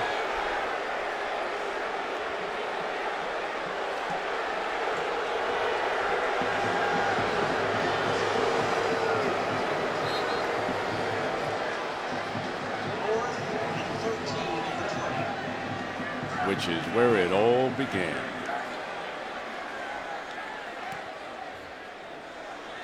Callaway from the 35-yard line slips up the middle, breaks free. 40, 35. That did not work out well for Kentucky. Generally on punt returns, for them to be successful, the returner's got to make a guy miss and get upfield right away. Right here you see two Kentucky Wildcats run right by, and then he finds it, locates his blocks, and gets downfield. This is a young true freshman that made a huge catch in the second quarter down the middle of the field, and here completely changes field position. That play on that punt return, and now Will Grier in this offense starting inside Kentucky's 30-yard line. 45-yard punt and a 37-yard return gives Grier Gators. Taylor, the running back, gets the first carry. No hold, tried to take it outside, and it was still clogged up over there by the defense. We heard Johnson was in on that. We heard Jim McElwain say that the plan in the second half is to stay with quarterback Will Grier. And I like the plan. I mean, Greer's numbers right now aren't off the charts. He's 8 of 12 for 94 yards, but he hasn't yet turned the football over. He's done a very good job managing this game. He's made some plays with his legs when things have appeared to break down. He's in a good rhythm and flow, and he's given him an opportunity to win the game. 4 receivers for the Gators. Grier and deflected off Powell's hands. Gators are fortunate that a defensive back didn't catch that after it had been kind of deflected. This is a big down here for Kentucky in their defense. They've been getting good pressure on Will Grier. If they could get a sack or force a negative play and finish, they could knock the Gators out of field goal range. So Will Grier has to know in his mind right now, you're already in this area. You cannot take a sack. You got to be smart with the football. 5 receivers wide. The right tackle moved. That'll cost the Gators.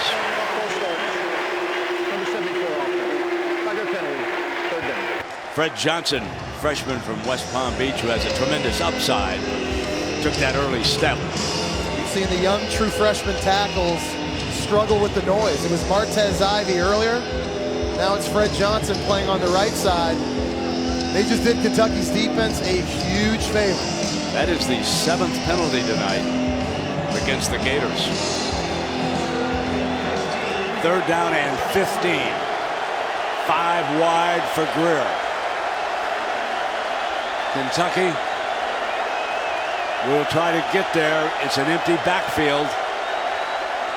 They rush 3, drop into the zone, and they get there. Down goes Greer. Terrific pass rush. Corey Johnson was joined in to make it a 4-man rush at the end. But it's the pressure, and they finally finish the play. They're going to blitz true freshman Jordan Jones right here around the outside, and that's what forced Will Greer to have to step up in the pocket right into those blue jerseys. That's exactly what Kentucky needs to do. When they get those chances, they got to finish, and give them credit because they were able to back Florida out of field goal range, save points from going up on the board. Timmons is back deep on this punt. He's standing on the Kentucky 10-yard line, and Johnny Townsend will try to bury this inside the 20. Penalty flag. Maybe he wants it 5 yards further back.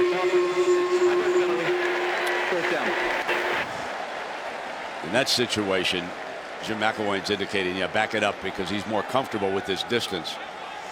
So in effect, they took that 5-yard penalty. And as a result of that look, Kentucky changes its punt return team. They line up 10 across.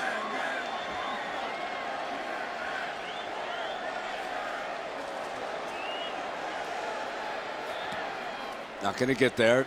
Fair catch is signaled inside the 5, and it's going to be downed at the 2-yard line. A terrific punt by Johnny Townsend, sophomore out of Orlando's Boone High School. Let's take a look at this punt. You could end over end like that, hoping to get the bounce backwards. The cover team doing a great job. Do it and help change someone else's life. Well, it's 14-3, Kentucky's second possession of this half. You know, Jesse, receivers for Kentucky, they only completed 3 passes tonight, and I know of 3 others that have been dropped. Yeah, no doubt about it. I think that Kentucky has to get back to throwing the ball on early downs and those short throws. They just got to come up with the catches, but they've got 2 good of players. Guys like Ryan Timmons and Juice Johnson, they've only been targeted once each so far in this game in the slot, and their outside receivers don't even have a catch. So running with Boom Williams behind a blocker. He leads the way out that time. That was Will Tom Collins was the lead blocker on that ISO play, and now it's a 2nd down here for Kentucky. And let's see if Tolles can light a fire with this passing game against very, very good secondary. He's going to try. He's in the end zone. Look out! On the move, out of the pocket, throws it away. There was pressure from McAllister that time. Yeah, he's isolated one-on-one with left tackle Jordan Swindle. They're not giving the left tackle any help. He's got to do this all by himself. Here's the matchup. There's just too much speed coming off the edge for Alex McAllister. It's a really good job and very fortunate that Patrick Tolles had the wherewithal to get rid of that football. 3rd down. JoJo Kemp behind the quarterback, so he's in, and they will try him as a runner, and they're forced to punt again. Can't move the football here in the second half, and there's a penalty flag. Hang on now. Florida's front 7 has absolutely owned the line of scrimmage tonight. Yes, they have.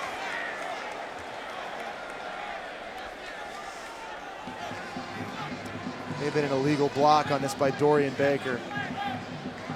I think that's what he said, reading his lips. Late in this play, Dorian Baker comes in and gets a kill shot.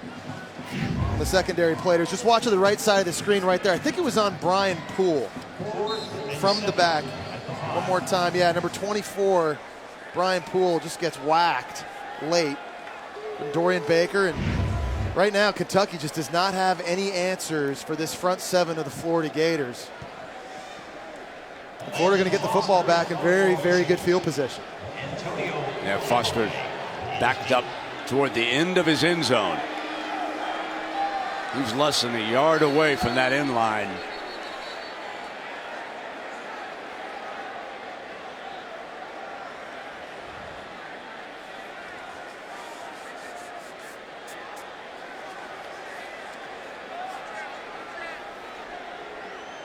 Stoops unhappy about something because he said that he was not told down there.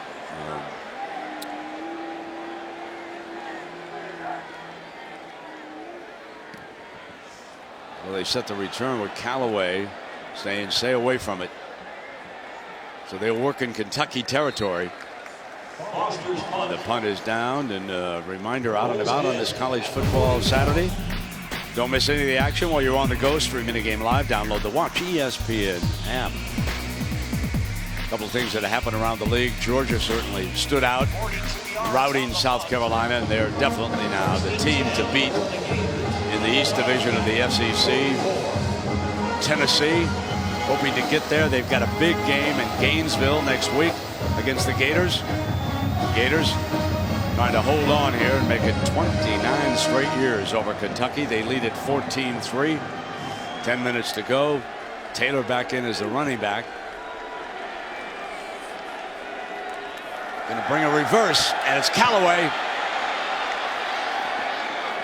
Callaway close to a first down. You see the speed, Jesse, that youngster has. You do, and you also see some creativity in play calling in this new Jim McElwain offense. We've seen some funky formations in the first half. Now you're kind of seeing the misdirection and the trickeration, different ways to get playmakers the football in their hands. Right out of the gate, this just looks like a typical standard handoff to Kelvin Taylor, but there's the speedy true freshman on the reverse and really putting a lot of stress, forcing Kentucky to play with really good eye discipline. 2nd down and 1. Taylor barges ahead for the first down. He's been a powerful runner here tonight. Carried 10 times more than anybody. Josh Forrest comes up and makes the tackle. But it's interesting that Greer remains the leading rusher over Taylor. Greer has 32 yards and Taylor 27. Greer's been able to make the plays unscripted when everything's broken down. Kelvin Taylor's done a very good job tonight, I think, running in between the tackles, and I'd expect the Gators to continue running the football here in the second half against the Kentucky defense that struggled against the run early this season. Tight end McGee is on the right side of the formation. Greer, and there is exactly what Jesse was talking about, and he recovers his own fumble, gets down on top of it with Denzel Ware hanging on. This is something that Will Greer has to get better at. Ball security has been very poor. He had a fumble in week 1 against New Mexico State on the same play, just like this. It's a great decision to tuck the football and run, but get the ball into your body now, high and tight, understanding that defenders are coming in from behind you, swiping at it. Very, very lucky for the Gators to fall back on this football. 2nd down and 5. Bringing forward over tight to the left side of the formation. Taylor behind a pulling lineman, breaks a tackle. What a good looking run that was for a first down. He just looks motivated. He's running very, very strong. He keeps the legs driving. Just like his dad, he's got great feet. And when he sees a lane to cut in, he can put those feet up and down really quick and change direction. Watch this play. Running behind the guard, Trip Thurman. Supposed to go outside, and boom, puts his foot in the ground, those strong legs like pistons breaking tackles for the first down.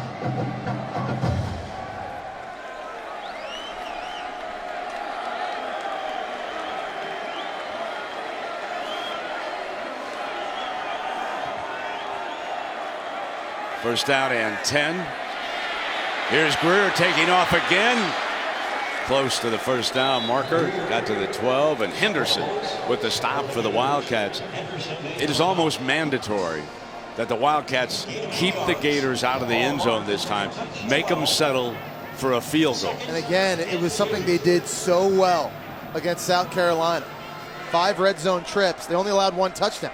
Situational football, what defensive coordinator DJ Elliott always preaches to his guys. They've got to come up big here. Just got to. 2nd down and 2. Quick pitch, Robinson. He's got the edge for the 1st down. It'll be 1st down and goal from just outside the 5-yard line. And Will Grier is like a shortstop. He does such a good job, I think, catching shotgun snaps and quickly getting it out of his hands. You see there, he didn't even get the laces. Some guys have to catch the football. They got to find the laces, and the play just takes too long. By then, the defense has come up and made the tackle. But because he's very good with his hands, getting the grip and get rid of it, that helps out Marcus Robinson. Means more yards. 1st down and goal. Play fake. Fire. Intercepted in the end zone. J.D. Harmon saves the day for Kentucky with that pick as Will Grier makes his first big mistake of this game. And maybe we will see Treon Harris. We shall see. Kentucky's defense, with their backs against the wall, needed this play. It's the right decision by Will Grier. It's the wrong type of throw. J.D. Harmon climbs the ladder. Huge turnover, giving this football team in this stadium some life. Huge interception. Gives Kentucky the ball 1st and 10, coming out on their own 20-yard line. And most important, that was a 1st and goal. And so you don't want to force anything on 1st and goal. Grier will have to learn that. 1st down and 10. Kentucky sticks with the running game, and not much doing for Boom. And go back and take a look at the interception. Here's Jake McGee at tight end. He's going to be running this corner route. Here's J.D. Harmon right here at the top. He's just going to follow him and kind of back up into his zone. As a quarterback, you've got to protect the throw. Either your guy's going to get it or nobody is, and that's one if you're going to miss. You got to miss out the back of the end zone. Will Grier, only a freshman, he's going to learn. 2nd down and 9. Sticking here on the ground, and this is going to give them a 3rd and long as Jared Davis off to a great start this season for the Gators, and there's a little bit of unease with that particular play call. Well, it's just too good defense, and here's McAllister. Watch how he gets outside and establishes the edge, so Boom Williams has to cut this back inside. Boom Williams has such great speed. His speed normally gets him outside, but that's a good job right there of the defense playing its assignment in its lane and setting up yet another 3rd and long. Horton checks in. Their last 5 drives, they have been stuffed. They are 3 of 9 tonight on 3rd down. Here's the 10th effort, and Tolles running for his life. Makes the 1st down, breaks a tackle. What a huge run for Patrick Tolles on 3rd down. Marcus May saves what could have been a touchdown, a 33-yard run, and it looks like we've got a penalty flag over here on the near side. 33 yards on the ball. Personal foul, unnecessary roughness, number 6 of the defense. 59 penalty for the run, and automatic first down. And that would be Quincy Wilson. Well, really, I mean, it's interesting. Personal foul we see, but watch at the end of this play. I think Kentucky gets away with one. Dorian Baker at the top of the screen right here. That looks like a hold on Vernon Hargreaves. Vernon Hargreaves wanted the call. There was none. Great effort by Patrick Tolles, getting away from the rush from McAllister, keeping the play alive. Great. And on 1st down, it's Horton instead of Boom Williams in the battle for the football down there in the middle. Horton hangs on to it. You just love to pay this off if you're Kentucky. This is an opportunity for a huge momentum shift. Your defense just gets a tremendous interception in the end zone. Quarterback makes a great play on 3rd down. Got to capitalize. Find a way to come away with 7 on this drive. 2nd down and 9. Can they block that Gator front?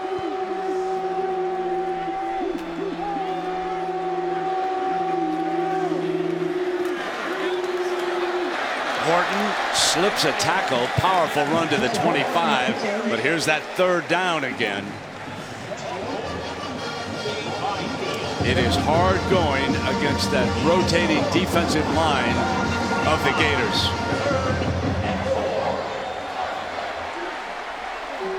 Tolzo back to the shotgun, and the speed back, JoJo Kemp, is in there. They've got a blocker for him.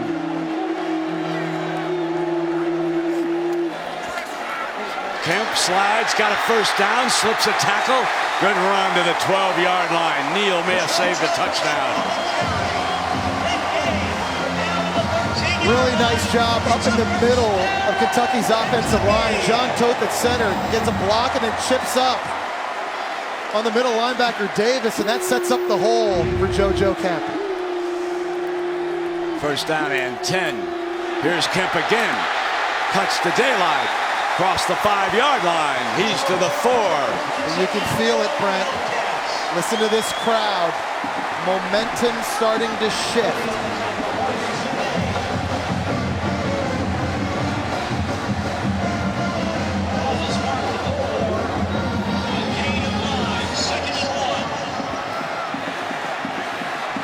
Seven plays, 76 yards so far. 30 plus on that one scramble by Tolles. Here's Kemp, a little tired, and the defense brings him down. Brian, number 93, the young man from Casper, Wyoming. Wanted to come Florida way. And Jim McElwain actually tried to recruit him down to Colorado State. And instead he opted to come to Gainesville, and Jim very happy to meet up with him again. So Kentucky substitutes an extra offensive lineman, Cole Mosier, in the game. They also bring in their big running back, Mikel Horton. Big bodies, giving the Gators a run look here on 3rd and 2.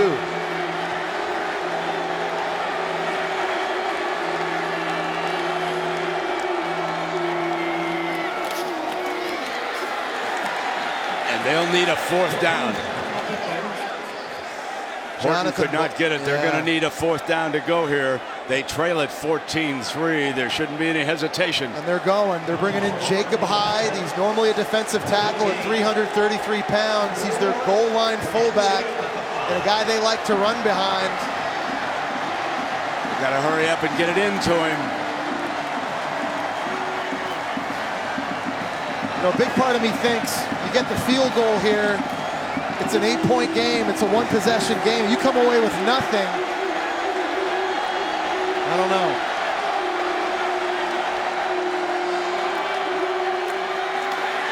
Horton reaches for the first down. It's 1st and goal. 1st and goal for Kentucky.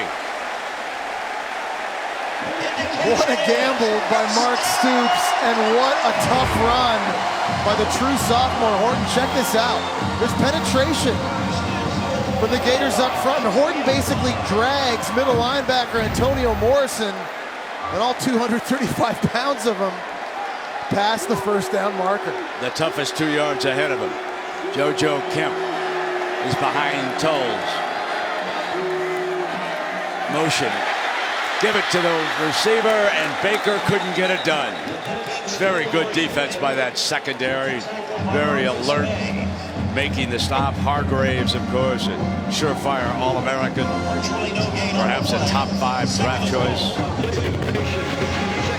And I like the play call and the thought process of getting some of these playmakers in Kentucky the football any way you can. If you can't throw it to them, you can't pitch and catch it, then hand it off. But it's still tough against this Gator defense with all the speed they have.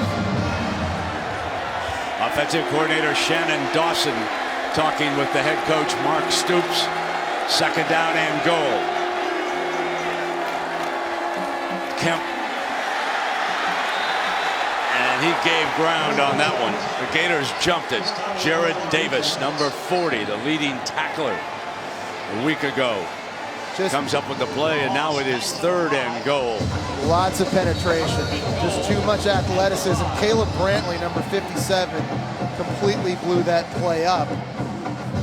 Gator defense right now, you see a player down, that's Jeremy Powell, number 23, but you saw Kentucky's defense a series ago play great in a goal line situation. Gator defense doing it themselves.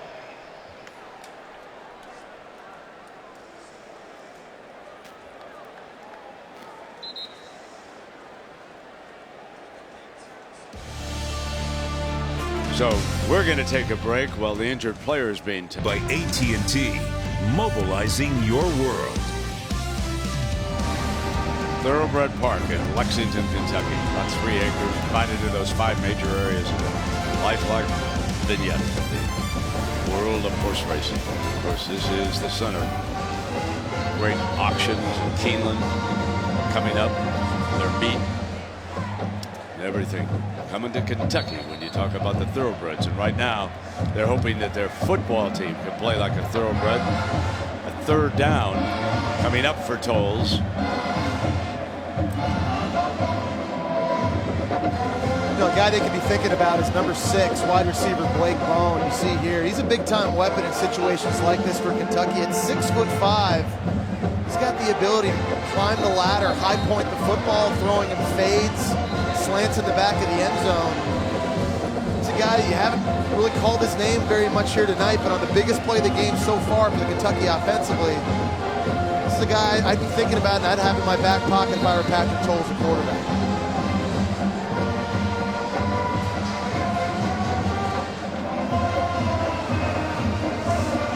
They're keeping the offensive players over here huddled up, and they let the clock run out.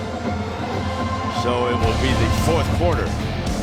Can the Wildcats strike for a touchdown? In its 11th year, sponsoring the Good Hands Field Goal Nets, Allstate makes contributions to participating university general scholarship funds for each field goal and extra point kick.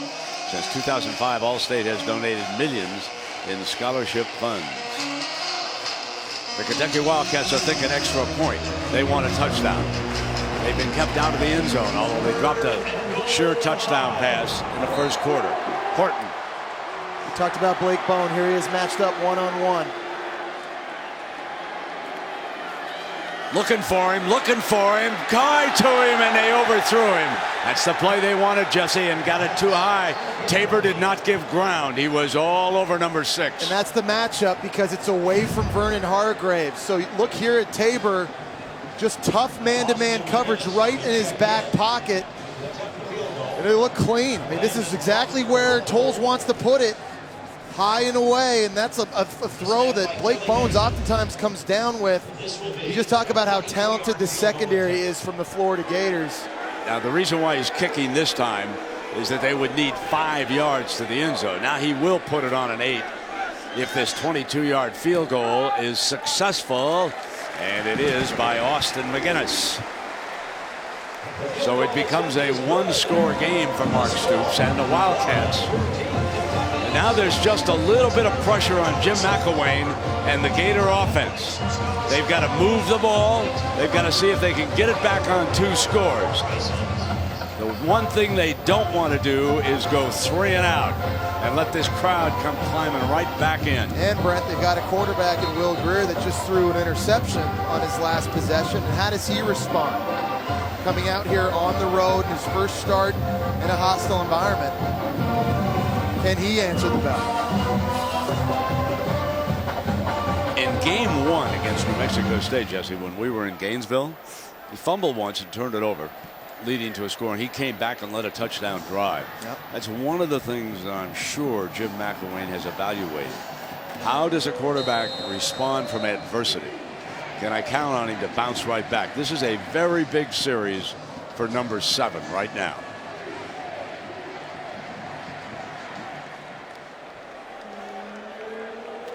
Brandon Powell back in the end zone.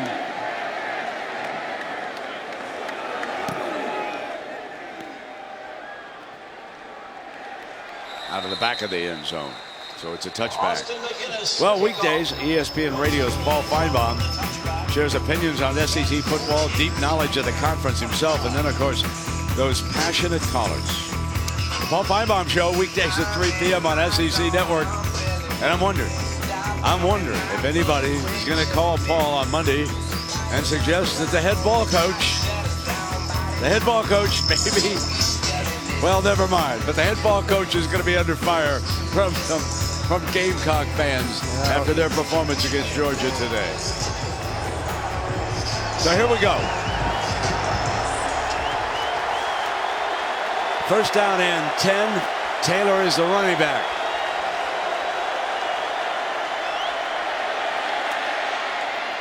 Complete on his first pass after the interception.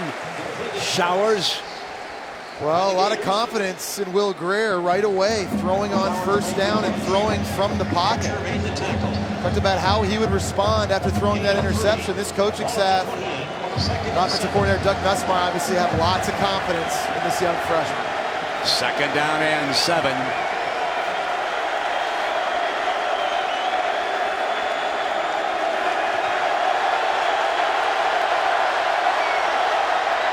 Here's Taylor, hole on the right side, but it closes quickly.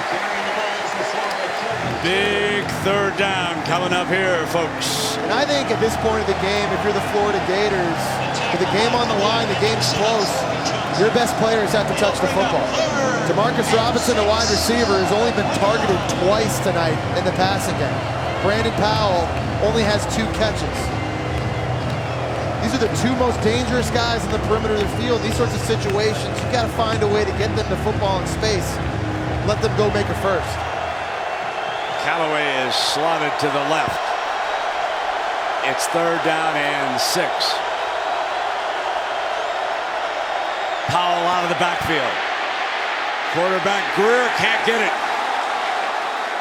He is down short of a first down. And now Jim McElwain quickly sends the punting unit onto the field. He's going to put this game back in the hands of his defense. A huge 3 and out by Mark Stoops and the Wildcats. Timmons is back deep. Waves everybody away. Downed at the 31-yard line. Commonwealth Stadium about to. Back in Lexington, the Gators are up 14-6, and I just saw Coach McElwain turn to his quarterback, Treon Harris, and tell him to start warming up. Now, we've only seen Will Greer so far today, but Coach Mack said at halftime, if they need him, Treon is ready to go. I also saw Will Greer kind of touching his right ribs. Now, I haven't seen trainers come over to him or really assess him, but it's something to be watchful for moving forward, guys. All right, Maria, we will certainly get there. There's no question the trainer has now moved over there as we can watch him as he goes down hard, short of the first down, sort of fell on the football, but back to Patrick Towles. Towles has completed only 1 pass this half for no yards, but he had a 33-yard run on that 3rd down.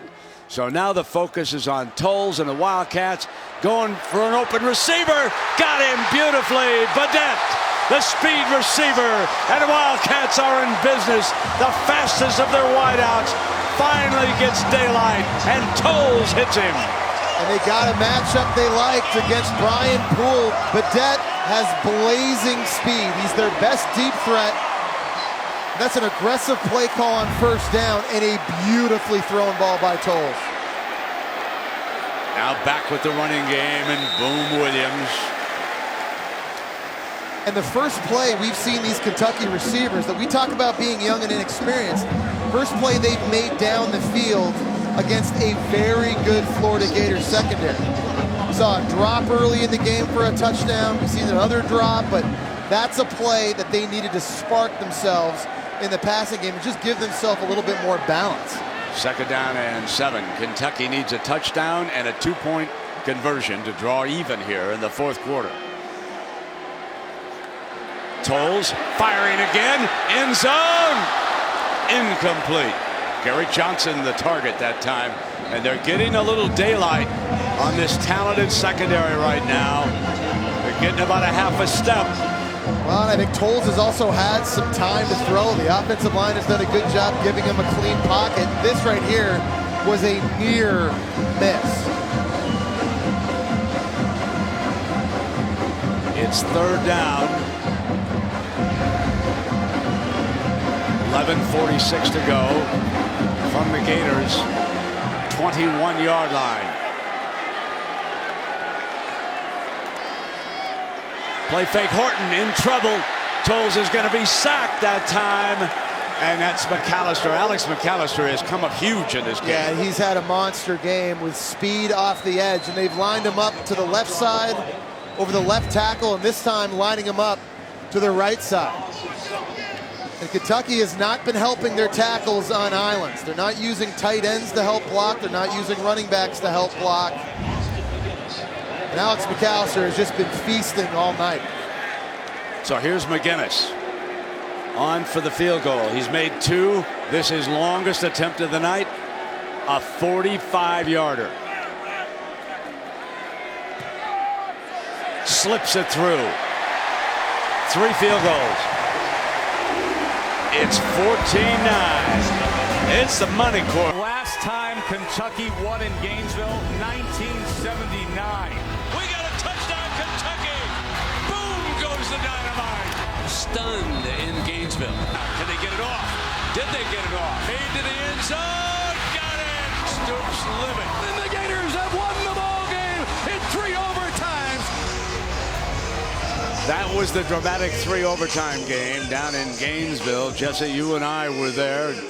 Mark Stoops feels he has a better team this year, but he trails at 14-9. Yeah, you know, he just needs his guys to finish. Remember, Louisiana Lafayette up 33-10 in the 4th quarter, let him back in. Next week, 24-7 against South Carolina at the end of the half, let him back in. They've got to finish this game. Powell runs up, gets out to the 24-yard line, and it looks like, hold on now.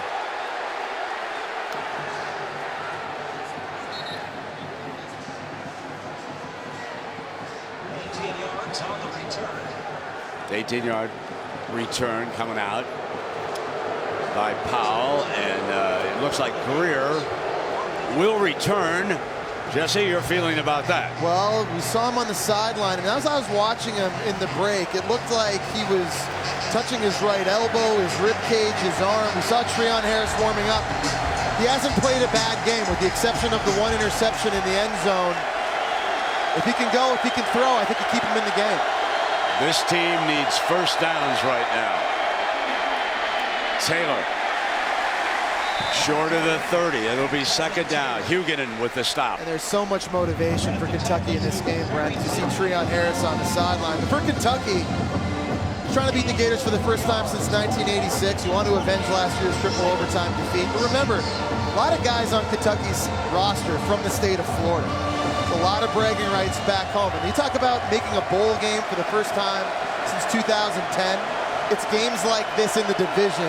Playing at home, you've got to win. 2nd down and 6. Here comes the blitz. They don't get there, and he throws for the first down to Fullwood. Well, that's a good sign if you're Jim McElwain and his coaching staff. If you're wondering whether or not Will Grier's okay, because that was a frozen rope. And that football came out with a lot of velocity. It was accurate. First down, Gators. Taylor's your running back.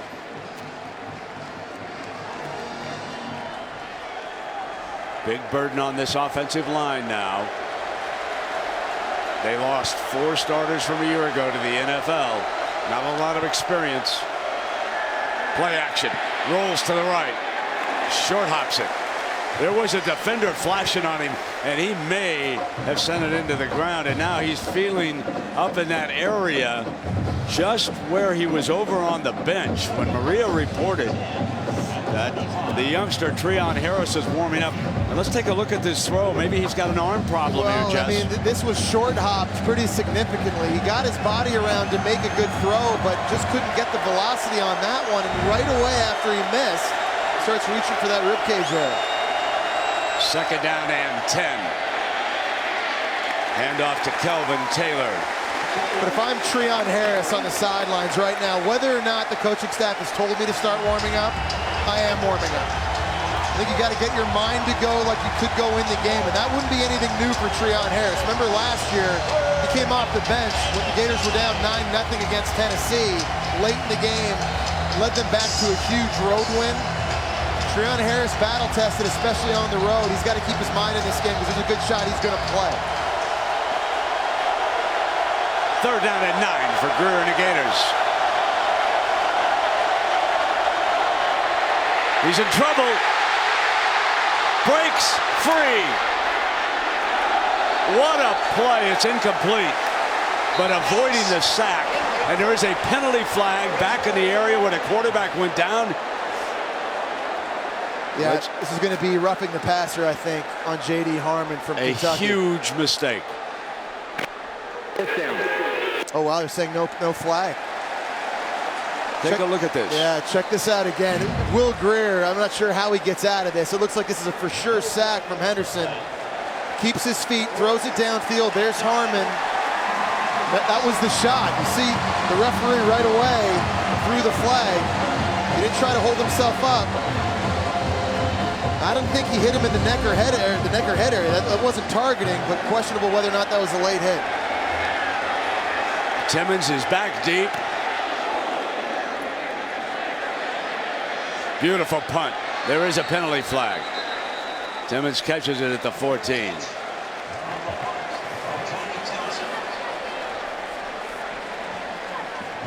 Mark is indicating he wants him backed up.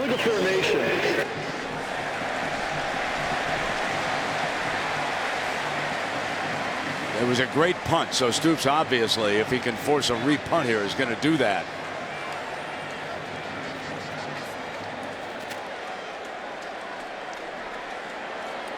I think that's now the 10th penalty on the Florida Gators.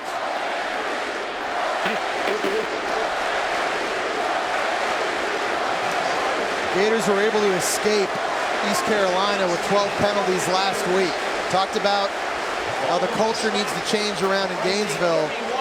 Right now, penalties rearing their ugly heads again. Is this Gator team that's very young and inexperienced, are they going to be able to overcome all that with momentum now shifting back on the side of Kentucky?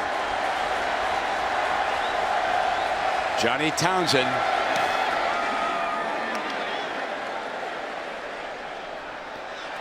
Caught at the 21-yard line and down about the 22. So that's a gain of about 7 yards for Kentucky.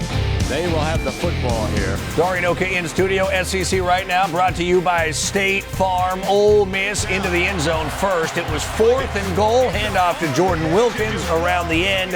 It is 10-3 Rebels right now on ESPN. Brett? All right, Dari. Big story there is that Cooper Bateman started at quarterback for Alabama tonight. As you take a look at the SEC scoreboard, Auburn suddenly reeling. And Georgia hammers South Carolina. Tennessee pretty easy as we now have a 1st and 10 for the Wildcats, and Tolles will take the direct snap. Back to the line of scrimmage. Boom Williams. That puts him in 2nd down and long. Yeah, Caleb Brantley has had a very big second half here. He's making some big plays, lined up right over the center. John Toth. The speed, his quickness, and again, Kentucky cannot live in 2nd and 3rd and long here in this 4th quarter. Basically a ugly looking stretch play out there. Hargraves had jammed the receivers out there. He was all over that play. Tolles has got to rifle that one into the seats. And it was almost picked by Brian Poole. If Brian Poole had seen that sooner, watch this. The football runs right by his face. Watch 24 in the slot right here. And he comes close. He catches that ball. That's a pick 6. That's because 87 was holding it. 3rd down and 10. Need a big play. Patrick Tolles buying time. Accurate downfield here. 3rd down. It's all day. Tolles fires. He got the 1st down. Dorian Baker. Look at this pocket that Patrick Tolles gets to throw from. Give this offensive line a huge plus for this, because Patrick Tolles hasn't had this kind of time all night. He can sit, he gets through his 1st, his 2nd to his 3rd progression. Great job by Kentucky's offensive line. Remember that play. What a huge 3rd down. Now the running lane opens up and boom to midfield. The thing I really, everybody in the stands. Yeah. Boom. The thing I love about offensive coordinator Shannon Dawson is that he is committed to running the football. He's a quote-unquote air raid guy. Coached under Dana Holgorsen for 4 years at West Virginia, but he wants balance. Here's Boom. And 3 Gators lift him up. Nick Washington, number 8, was in on the running back. It's going to be second down, long. Patrick Towles, the way this front seven's playing, Patrick Towles is just going to have to make a play. They're going to come back and win this game. He's got a lot of talent for a guy his size, 6'5", 240, arm talent, mobility, which is rare for air raid quarterbacks. We've seen him when he's playing at his best, at his highest level, just how good he is. He's going to have to come up with some big throws, I think. Maybe make some plays with his legs as well. He's got 4 wide. In trouble. Gets it off. Incomplete.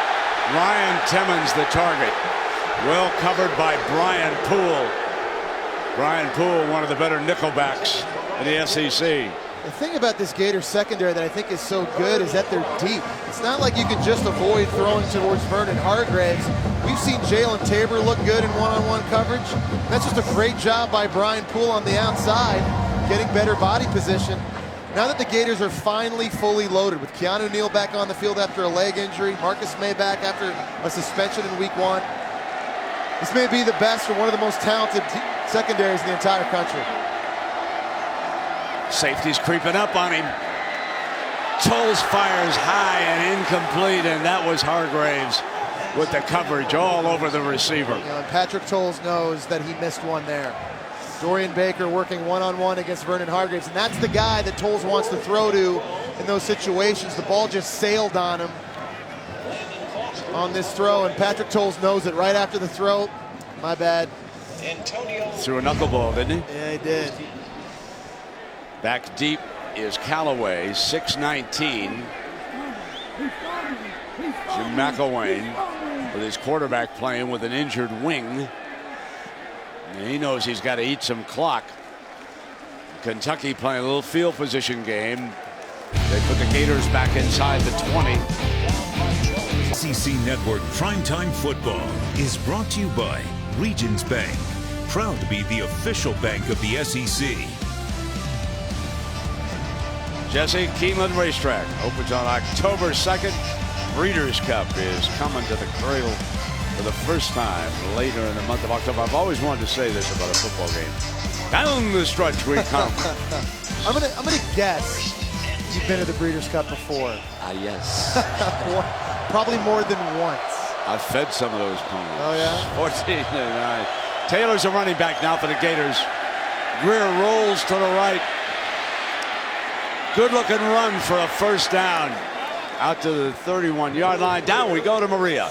Brent, Jim McElwain had a one-on-one conversation with Will Greer on the sideline. He told him, if you're good, you're good. If you're not, we can go with the other guy, referring to Treon Harris. But Will Greer got up, started warming up. He was still touching right under his right armpit, which is his throwing shoulder.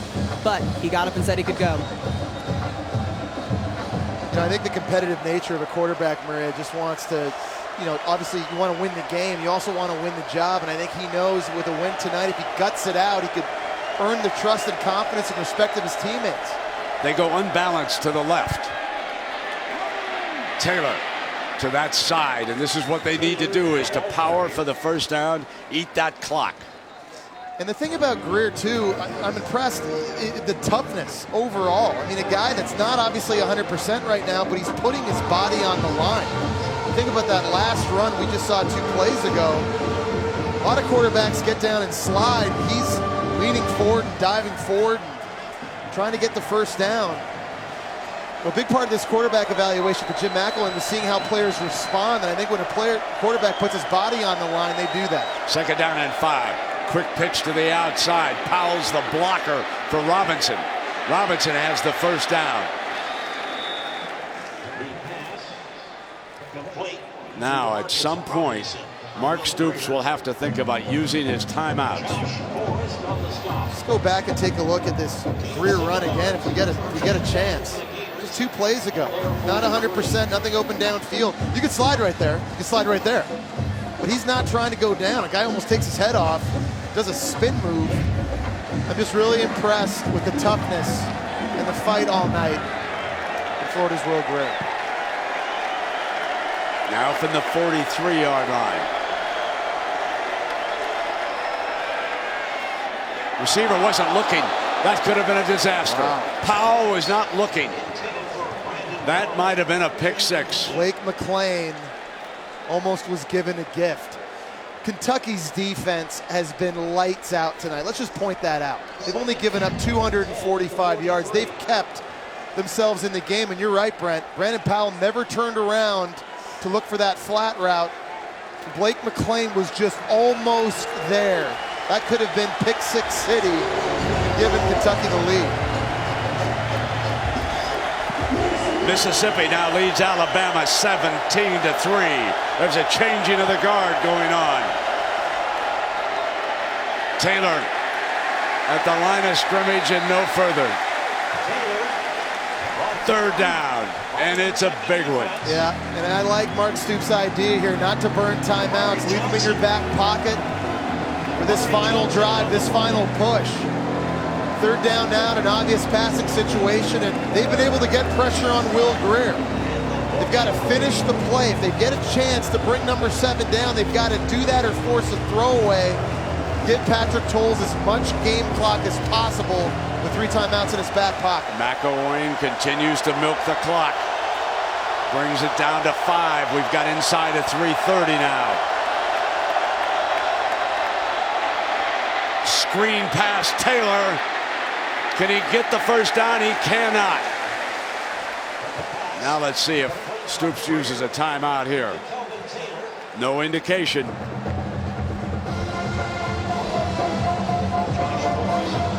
going to play it safe. Gators are going to bring it down inside of 3 minutes. But again, let's talk about Kentucky's defense and the job they've done.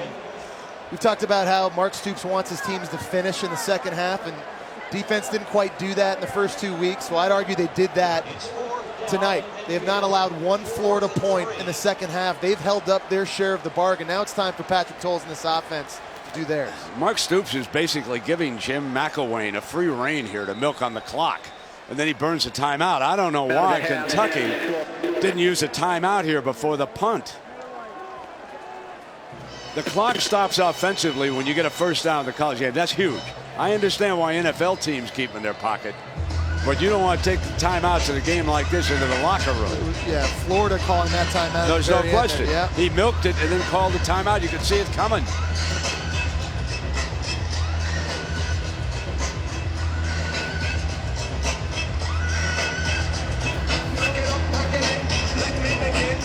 Well, tonight at 10:30 on the SEC ESPN network, our network analysts will discuss all the SEC news. And folks, there is a ton. There is a ton. And that's coming up next with Dari and the gang. You don't want to miss that. If Mississippi can make this hold up in Tuscaloosa, back-to-back wins over the Tide, how big is that? Here comes the punt now. Kentucky trying to pull it out. Tried to stop it inside the 5 and couldn't. Well, there's a little bit of a break for Kentucky. It'll come out now with the touchback to the 20. So a couple of key position groups to watch for Kentucky. Their offensive line has been losing most of the night to Florida's front 7. Kentucky's wide receivers have been losing most of the night to the Gators secondary. But this is the drive. All that doesn't matter because this is the drive that they've got to win just a couple of plays. If they win a couple of plays, that's good enough for Kentucky to score a touchdown and walk out of here with their first win against the Florida Gators in 28 years. JoJo Kemp is going to be the running back. Hargraves will be locked onto Dorian Baker at the bottom of your screen.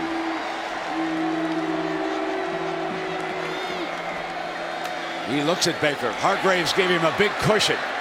Gave him the completion and a short gain. He did not go up and press on him. It was a huge open field tackle, though, because it kept Dorian Baker from getting out of bounds and stopping the clock. Now this clock is going to come down around 2 minutes. Second down. And now comes the third down.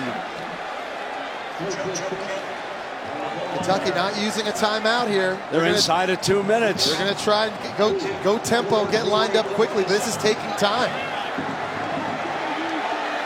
A late guy shifting over, wrong formation. Late guy's moving over, and it's just eating up time. Not good for Kentucky here late in this game. And here comes Horton.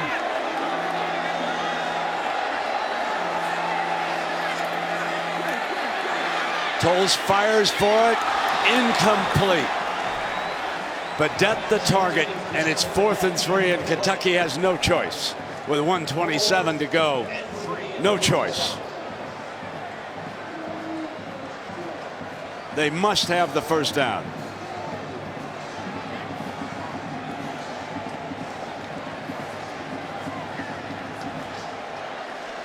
Expecting the situation, man-to-man coverage from the Florida Gators all the way across the board. They're going to try and contest the throw. They are. For You Patrick can see them Tolles. press, just like Jesse told you. Here's where the receivers have to win. Tolles, middle, got it.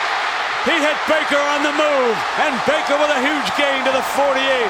Clock stops briefly. There's 1:19 to go. There's the win by Dorian Baker against arguably the best cornerback in the country in Vernon Hargreaves. It's a slant route right across the middle of the field. Accurate throw, strong hands, huge first down. 20 yards on a 4th and 3. Tolles, pocket clean, incomplete. It'll be 2nd down and 10. Johnson the intended target that time, and May, Marcus May over there, the safety, diving at it. 2nd down and 10. Clock is inside of a minute. That is. Brent, isn't this great? I mean, these Florida-Kentucky games are going to soon start becoming must-watch TV. For what we saw last year going into triple overtime, certainly this hasn't been the same offensive output tonight, but You're man, absolutely right. next year, circle this game and get in front of a television set. These things are not boring. Kemp is the running back.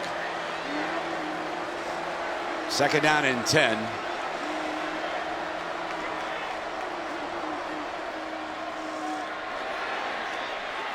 Incomplete. And now we have another 3rd down. Great pocket, great decision, inaccurate throw from Patrick Tolles. And we've seen him miss different times tonight high. Right here, this needs to go out in front of the receiver. Badette did a great job on his release, got way out ahead of the cornerback, and if that ball's out in front, he has a chance to catch it, maybe make the free safety miss, maybe score. 3rd down and 10.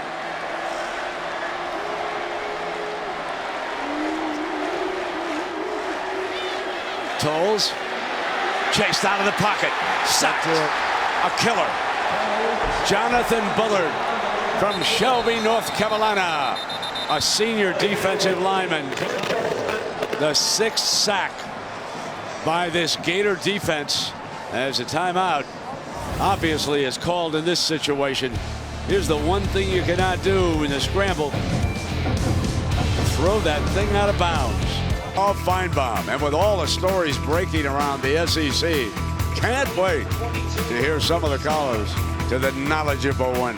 That'll be something. Right now, Kentucky down to its last 46 ticks of the clock. This is a 4th and 22. Gators have It's a prevent defense for the Gators. 3 of their best pass rushers up front. Going to try and contain. The right tackle moved, and this became 4th and 27.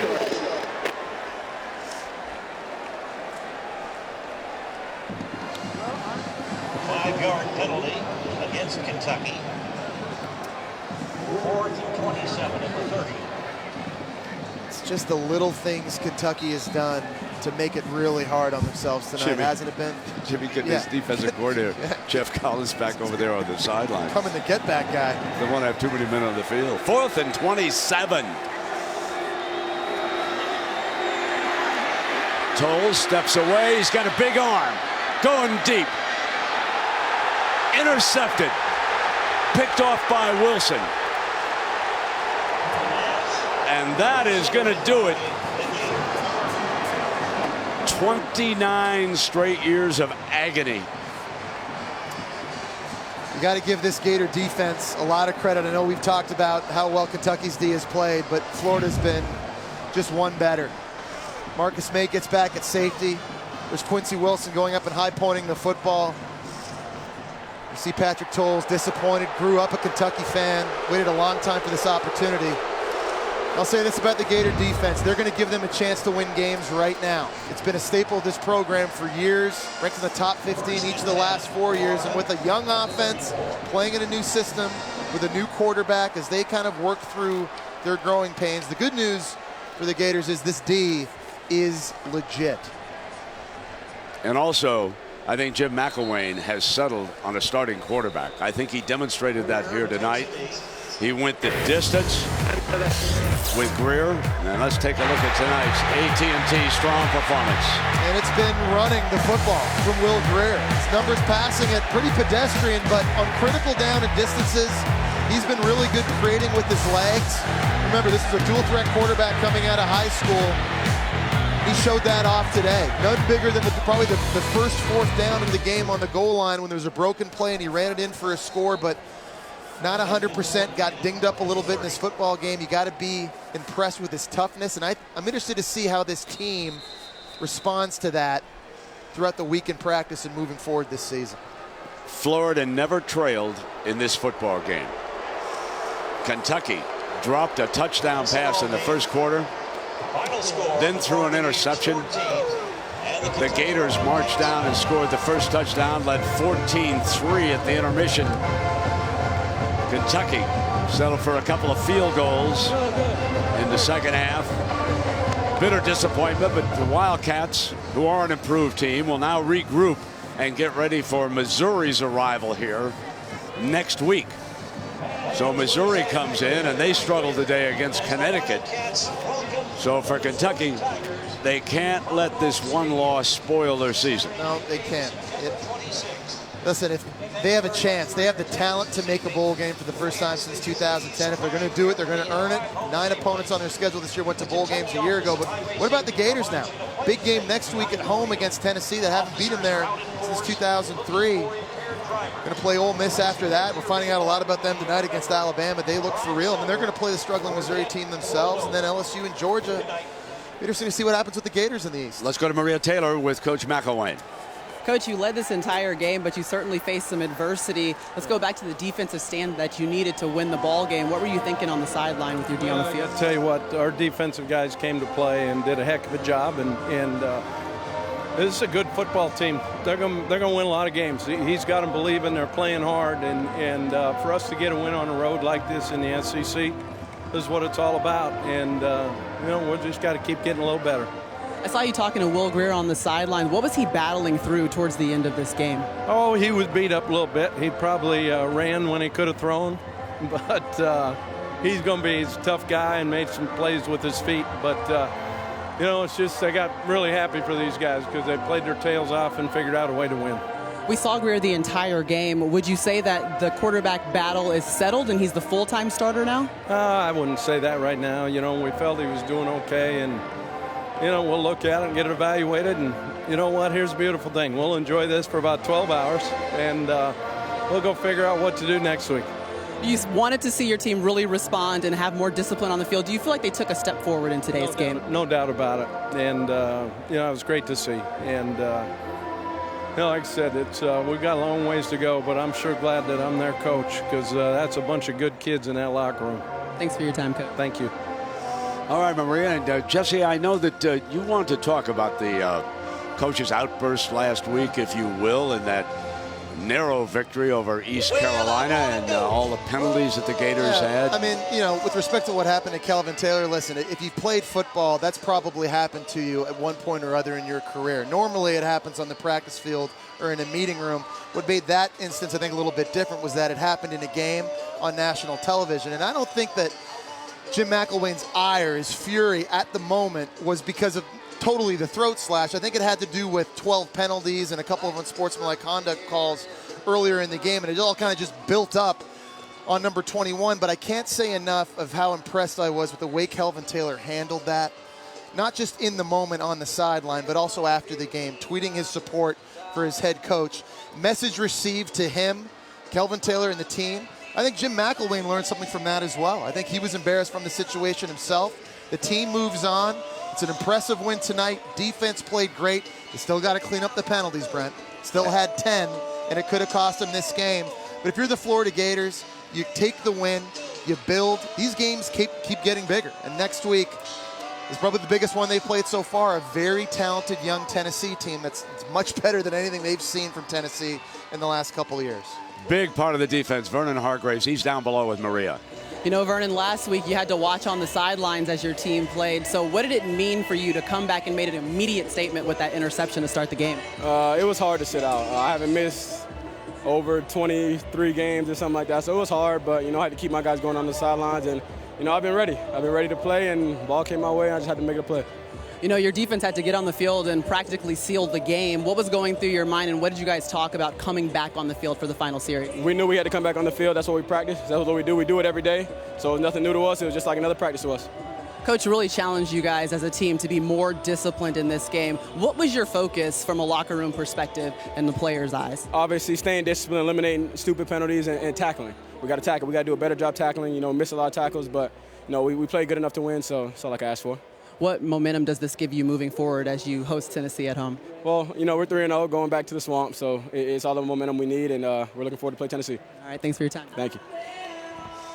Well, Maria, that interception that you referred to really changed the game completely in the early going. Yeah, it really did. Hargreaves on a deflection grabs it, and Jesse, this was able to be returned and set up the Gators' first touchdown. No doubt about it, Brent. And to put it quite simply, this Gators defense is for real. And they're going to give this team a chance to win games right now. I mean, they held Kentucky to 241 yards. They had 6 sacks.